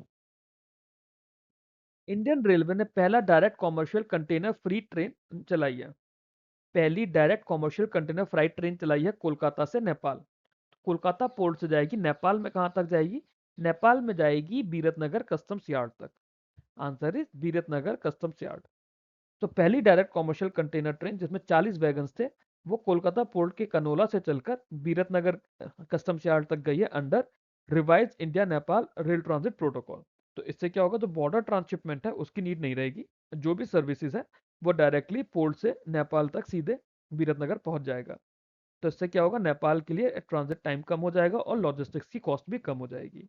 नेपाल की कैपिटल है काठमांडू, करेंसी है नेपालीज रुपी। पिथौरा पेंटिंग है। पिथौरा पेंटिंग को रिसेंटली जीआई टैग मिला है, ज्योग्राफिकल इंडिकेशन टैग मिला है पिथौरा पेंटिंग को। सवाल है कि पिथौरा पेंटिंग कौन सी स्टेट्स की है? पिथौरा पेंटिंग कौन सी स्टेट की है? गुजरात की है। पिथौरा पेंटिंग मेनली जो गुजरात में रातवा, भील और भिलाला कम्युनिटीज हैं, वो लोग इसको यूजुअली प्रैक्टिस करती हैं। उन लोगों का ये प्रोडक्ट होता है, इसको जीआई टैग दिया गया है। और ये जो पिथौरा देव है उनके नाम से ये पेंटिंग का नाम रखा गया है, पिथौरा पेंटिंग। सोनम उत्तम मस्कर और हिमांशु डिल्लन दोनों लोगों ने आईएसएसएफ वर्ल्ड कप में ब्रोंज मेडल जीता है। तो ये चीज समझो, एक आपके कॉमनवेल्थ गेम्स अलग चल रहे हैं, दूसरा आईएसएसएफ वर्ल्ड कप अलग चल रहा है। तो दोनों ने आईएसएसएफ वर्ल्ड कप में ब्रोंज जीता है, दोनों की टीम ने। कौन से इवेंट में जीता था? मैंने आपको पहले भी बोला है ना कि जब भी कोई स्पोर्ट्स प्लेयर का नाम आता है वो किस कैटेगरी में खेलता है वो हमें पता होना चाहिए, उस पर सवाल आता है हमेशा एग्जाम्स में। तो ये हुआ है 10 metre air rifle mix team में। सोनम उत्तम मस्कर और हिमांशु डिल्लन दोनों ने 10 metre air rifle mix team में ब्रोंज जीता है। और अगर इनकी बात करें तो ये सिर्फ चाइनीज टीम्स थी इनसे आगे, दो मतलब गोल्ड और सिल्वर जीतने वाली चाइनीज टीम्स थी। हमारी इंडियन टीम ने ब्रोंज जीता है। टोटल इंडिया के पास 4 मेडल हो गए हैं, एक गोल्ड, एक सिल्वर, एक ब्रोंज। एक गोल्ड, एक सिल्वर, एक ब्रोंज, और इसमें भी हिमांशु डिल्लन ने अपना पहला senior ISSF world cup medal जीता है। व्हाट आई विल डू, इसके बाद ना आप लोगों के जब एसबीआई पीओ का चल रहा होगा प्रिपरेशन का टाइम, मैं एक वीडियो ऐसा बनाऊंगा जिसमें सारे स्पोर्ट्स पर्सन जो न्यूज में रहे हैं, स्पोर्ट्स पर्सन, उनका स्पोर्ट, स्पोर्ट की category and the city to which they belong to, उस तरह का मैं एक वीडियो बनाने की कोशिश करूंगा आप लोगों के लिए। Under press note 3 of 2026 issued by DPIIT, तो देखो डीपीआईआईटी ने प्रेस नोट 3 इशू करा है। उसके अंदर उन्होंने बोला foreign funded e commerce entities have been allowed to adopt an inventory based model solely for which purpose. ठीक है, तो जो foreign funded e commerce companies हैं, हम ई कॉमर्स की बात कर रहे हैं, जैसे हमारी अमेजोन हो गई, फॉरेन फंडेड है। इनफैक्ट वो तो फॉरेन एंटिटी ही है पूरी। अब मान लो फ्लिपकार्ट में भी अगर फॉरेन फंडिंग रहे, तो जो भी foreign funded e commerce entities हैं उन्हें इन्वेंट्री बेस्ड मॉडल अलाउ करा है। बट वो किस पर्पस के लिए अलाउ करा है? वो करा है एक्सपोर्ट्स ऑफ गुड मैन्युफैक्चर्ड और प्रोडक्ट इन इंडिया। तो हमारी foreign funded e commerce companies inventory based model पे काम कर सकती हैं उन गुड्स या प्रोडक्ट्स के लिए जो मैन्युफैक्चर या प्रोड्यूस इंडिया में ही हुए हैं। तो एक्सपोर्ट्स ऑफ गुड्स मैन्युफैक्चर्ड और प्रोड्यूस्ड इन इंडिया के लिए ये चीज हुई है। ये एफडीआई पॉलिसी का रिवीजन हुआ है। इसके अंदर जो foreign invested e commerce platform है, they can own inventory warehouses and then they can directly export India made products to the overseas buyers. इससे होगा क्या, पहले क्या था, पहले इसके अंदर रेस्ट्रिक्शंस थे। अब इसके अंदर क्या होगा, अब इसके अंदर हमारा एक्सपोर्ट बढ़ेगा। The change aims to boost manufacturing competitiveness and expand India's export footprint. ठीक है, ये डीपीआईआईटी जो होता है ministry of commerce and industries के अंडर काम करता है। परिमल फाइनेंस ने एक को लैंडिंग पार्टनरशिप करी है। कौन सी कंपनी के साथ करी है? और ये जो को लैंडिंग पार्टनरशिप होगी ये किस चीज पे काम करेगी? ये affordable housing loans and loans against property solutions पे काम करेगी। तो Parimal housing, sorry, Parimal finance and Muthoot Fincorp दोनों एनबीएफसीज हैं। दोनों एनबीएफसीज ने मिलकर टाई अप करा है कि हाउसिंग एरियाज में लोन देंगे, टीयर 2, टीयर 3, सेमी अर्बन और रूरल एरियाज को स्पेसिफिकली टारगेट करते हुए, for improving access to formal credit for aspiring home owners and small business owners. Revolut को full authorised deposit taking institution का licence मिला है ऑस्ट्रेलियन रेगुलेटरी अथॉरिटी से। तो इसमें आपको यही आपके पास एक सवाल आ जाएगा कि ऑस्ट्रेलिया की रेगुलेटरी अथॉरिटी कौन है, जो फाइनेंशियल रेगुलेटरी या बैंकिंग रेगुलेटरी अथॉरिटी कौन सी है, क्योंकि यहाँ रिवोल्ट को full authorised deposit taking institution का लाइसेंस मिला है। तो ये मिला है Australian prudential regulation authority, APRA, Australian prudential regulation authority. तो फुल अनरेस्ट्रिक्टेड ADI लाइसेंस मिल गया है उसको, that means authorised deposit taking institution, है ना। तो रिवोल्ट जो है पहली ऐसी ग्लोबल फिनटेक हो गई है जिसको ऐसा कोई अप्रूवल मिला है ऑस्ट्रेलिया में। establishes its first banking entity in the Asia Pacific region. Where will the India's first telecom manufacturing zone be established? तो ये बहुत इंपॉर्टेंट न्यूज है। जैसे हम लोग अपने सेमीकंडक्टर मिशन की तरफ बढ़ रहे हैं, हम लोगों ने टेलीकॉम मैन्युफैक्चरिंग में भी काम करना शुरू कर दिया, and it will be establish in the Gwalior Madhya Pradesh. Answer is option A, Gwalior Madhya Pradesh में इंडिया का पहला टेलीकॉम मैन्युफैक्चरिंग जोन बनेगा। अभी इसका फेज 1 बनेगा जो कि 350 एकड़ का plug and play telecom manufacturing zone है। 493 करोड़ रुपीस का सेंट्रल असिस्टेंस मिलेगा इसमें कोर इंफ्रास्ट्रक्चर के लिए। The zone will focus on telecom equipment, semiconductor, fiber optics और 5G 6G टेक्नोलॉजीज पर। What is the name of India's first women-led distributed renewable energy policy launched by Chhattisgarh? ये बहुत ज्यादा important news है, बहुत ज्यादा, नाबार्ड के बच्चों के लिए भी, CCI के बच्चों के लिए भी, और बाकी जो भी आप लोगों के SBI के या NICL के या ऐसे दूसरे एग्जाम्स हो रहे हैं, हर एग्जाम के लिए बहुत इंपॉर्टेंट न्यूज है। तो छत्तीसगढ़ में क्या हुआ, एक गांव में ना कुछ वुमेन्स का सेल्फ हेल्प ग्रुप था, उन्हें ट्रेनिंग दी गई, और ट्रेनिंग देकर वो एक तरह से सर्विस प्रोवाइडर बन गए। तो ये हुआ है दीप्ति योजना के under. It is the name of the India's first women led distributed renewable energy policy launch by the Chhattisgarh. किसमें हुआ, दीप्ति योजना में। दीप्ति की फुल फॉर्म है decentralised women empowerment on energy and policy for transformative inclusion. अब इसमें क्या होगा, जो rural women self help groups है ना, they will operate as authorised solar vendors, technicians and entrepreneurs under Pradhanmantri Suryaghar मुफ्त बिजली योजना। तो ये भी है कि दीप्ति के अंदर जो वुमेन आई हैं, जो वुमेन SHG आया है, वो कौन सी स्कीम के अंडर काम कर रहे हैं, प्रधानमंत्री सूर्यघर मुफ्त बिजली योजना में। 35 वुमेन्स को लोकल हेल्थ सेल्फ ग्रुप की एक 35 वुमेन्स का ग्रुप था जो कि कबीरधाम डिस्ट्रिक्ट में था। ये भी जरूरी है कौन से डिस्ट्रिक्ट का था, ये पूरी न्यूज इंपॉर्टेंट है। ये कबीरधाम डिस्ट्रिक्ट की 35 वुमेन का एक सेल्फ हेल्प ग्रुप था। They receive practical training in rooftop solar installation, ठीक है, सपोर्ट मिला टाटा से, और ये स्टेट की फर्स्ट सोलर दीदीज बन गई। दैट मींस इन्हें जो नाम दिया गया ना, इन्हें नाम दिया गया सोलर दीदी का। So they will be known as solar दीदीज। और इन्होंने जो पहला सिस्टम लगाया अंडर द स्कीम, वो लगाया समनापुर विलेज में। ये लगाया समनापुर विलेज में। तो ये जो इनिशिएटिव है, it aims to create a scalable model of women led renewable energy entrepreneurship. तो काफी इंपॉर्टेंट न्यूज है आप लोगों के एग्जाम के लिए। पूरी न्यूज, हर एक पॉइंट, हर एक लाइन इसकी इंपॉर्टेंट है, किसी भी चीज पे सवाल बन सकता है। और स्पेशली जब SBI PO मेंस जैसे एग्जाम की बात करते हैं, हो सकता है इसी में मल्टी स्टेटमेंट आपका सेलेक्ट या फिर मल्टी स्टेटमेंट नेगेटिव वाला सवाल बन जाए। The competition commission of India approve the merger of go digit info work service private limited with which company? Go digit info work service private limited का merger कौन सी company के साथ approve करा है? तो ये इन्होंने करा है गो डिजिट जनरल इंश्योरेंस के साथ में। अब इससे क्या होगा, कि पहला ऐसा मर्जर है इंडिया में जो कि इंश्योरेंस कंपनी और नॉन इंश्योरेंस होल्डिंग कंपनी के बीच में हो रहा है अंडर सबका बीमा सबकी रक्षा लॉ जो आया था 2025 का, उसके under. Kotak Mahindra mutual fund ने एक बैंक के अंदर अपने स्टेक्स 5% से ज्यादा कर दिए हैं। वो कौन से बैंक के अंदर करा है? तो साउथ इंडियन बैंक में कोटक महिंद्रा म्यूचुअल फंड ने अपने स्टेक्स बढ़ा दिए हैं। ये बहुत इंपॉर्टेंट न्यूज है। Which of the following statements about the public examination prevention of unfair means amendment bill 2026 is correct? ठीक है, तो 2026 का public examination prevention of unfair means amendment bill. Amendment से मतलब चल रहा है कि ये पहले से कोई एक्ट था, उसके अंदर कुछ चेंजेस करे गए। सबसे पहली चीज, मैक्सिमम फाइन जो था ऑर्गेनाइज एग्जामिनेशन रिलेटेड क्राइम्स बढ़ा के 10 करोड़ कर दिया है। दूसरा, मैक्सिमम इम्प्रिजनमेंट जो है उसे कम करके 5 साल कर दिया है। तीसरा, सर्विस प्रोवाइडर का जो डिबारमेंट पीरियड है उसे 4 साल से कम करके 2 साल कर दिया है। आपसे इसमें करेक्ट पूछा है। Maximum fine for individual using the unfair means उसको 10 लाख कर दिया है। पांचवा, the bill does not provide for special fast track courts. अब आपको पूछा है कि कौन सा करेक्ट है, तो मैक्सिमम स्टेटमेंट तो इसकी इनकरेक्ट है। करेक्ट वन इज, जो मैक्सिमम फाइन है ऑर्गेनाइज एग्जामिनेशन रिलेटेड क्राइम का बढ़ा के कर दिया है 10 करोड़। बाकी बी सी डी ई चारों के चारों ऑप्शंस गलत है। सही चीज हम लोग पढ़ लेते हैं क्या है। ओरिजिनल एक्ट था 2024 का, जो कि जो भी हमारे सरकारी एग्जाम्स होते हैं यूपीएससी, एसएससी, आरआरबी, आईबीपीएस या जो भी नेशनल टेस्टिंग एजेंसी एग्जाम कराती है। जो अमेंडमेंट बिल है, इसने क्या बोला, इसने बोला कि मैक्सिमम फाइन को बढ़ा के 10 करोड़ कर दिया है। और इसके अंदर ये बोला गया कि स्पेशल फास्ट ट्रैक कोर्ट्स बनाए जाएंगे। और जो ओरिजिनल एक्ट था 2024 का वो ही है, thereby reinforced against paper leaks and malpractices. ठीक है।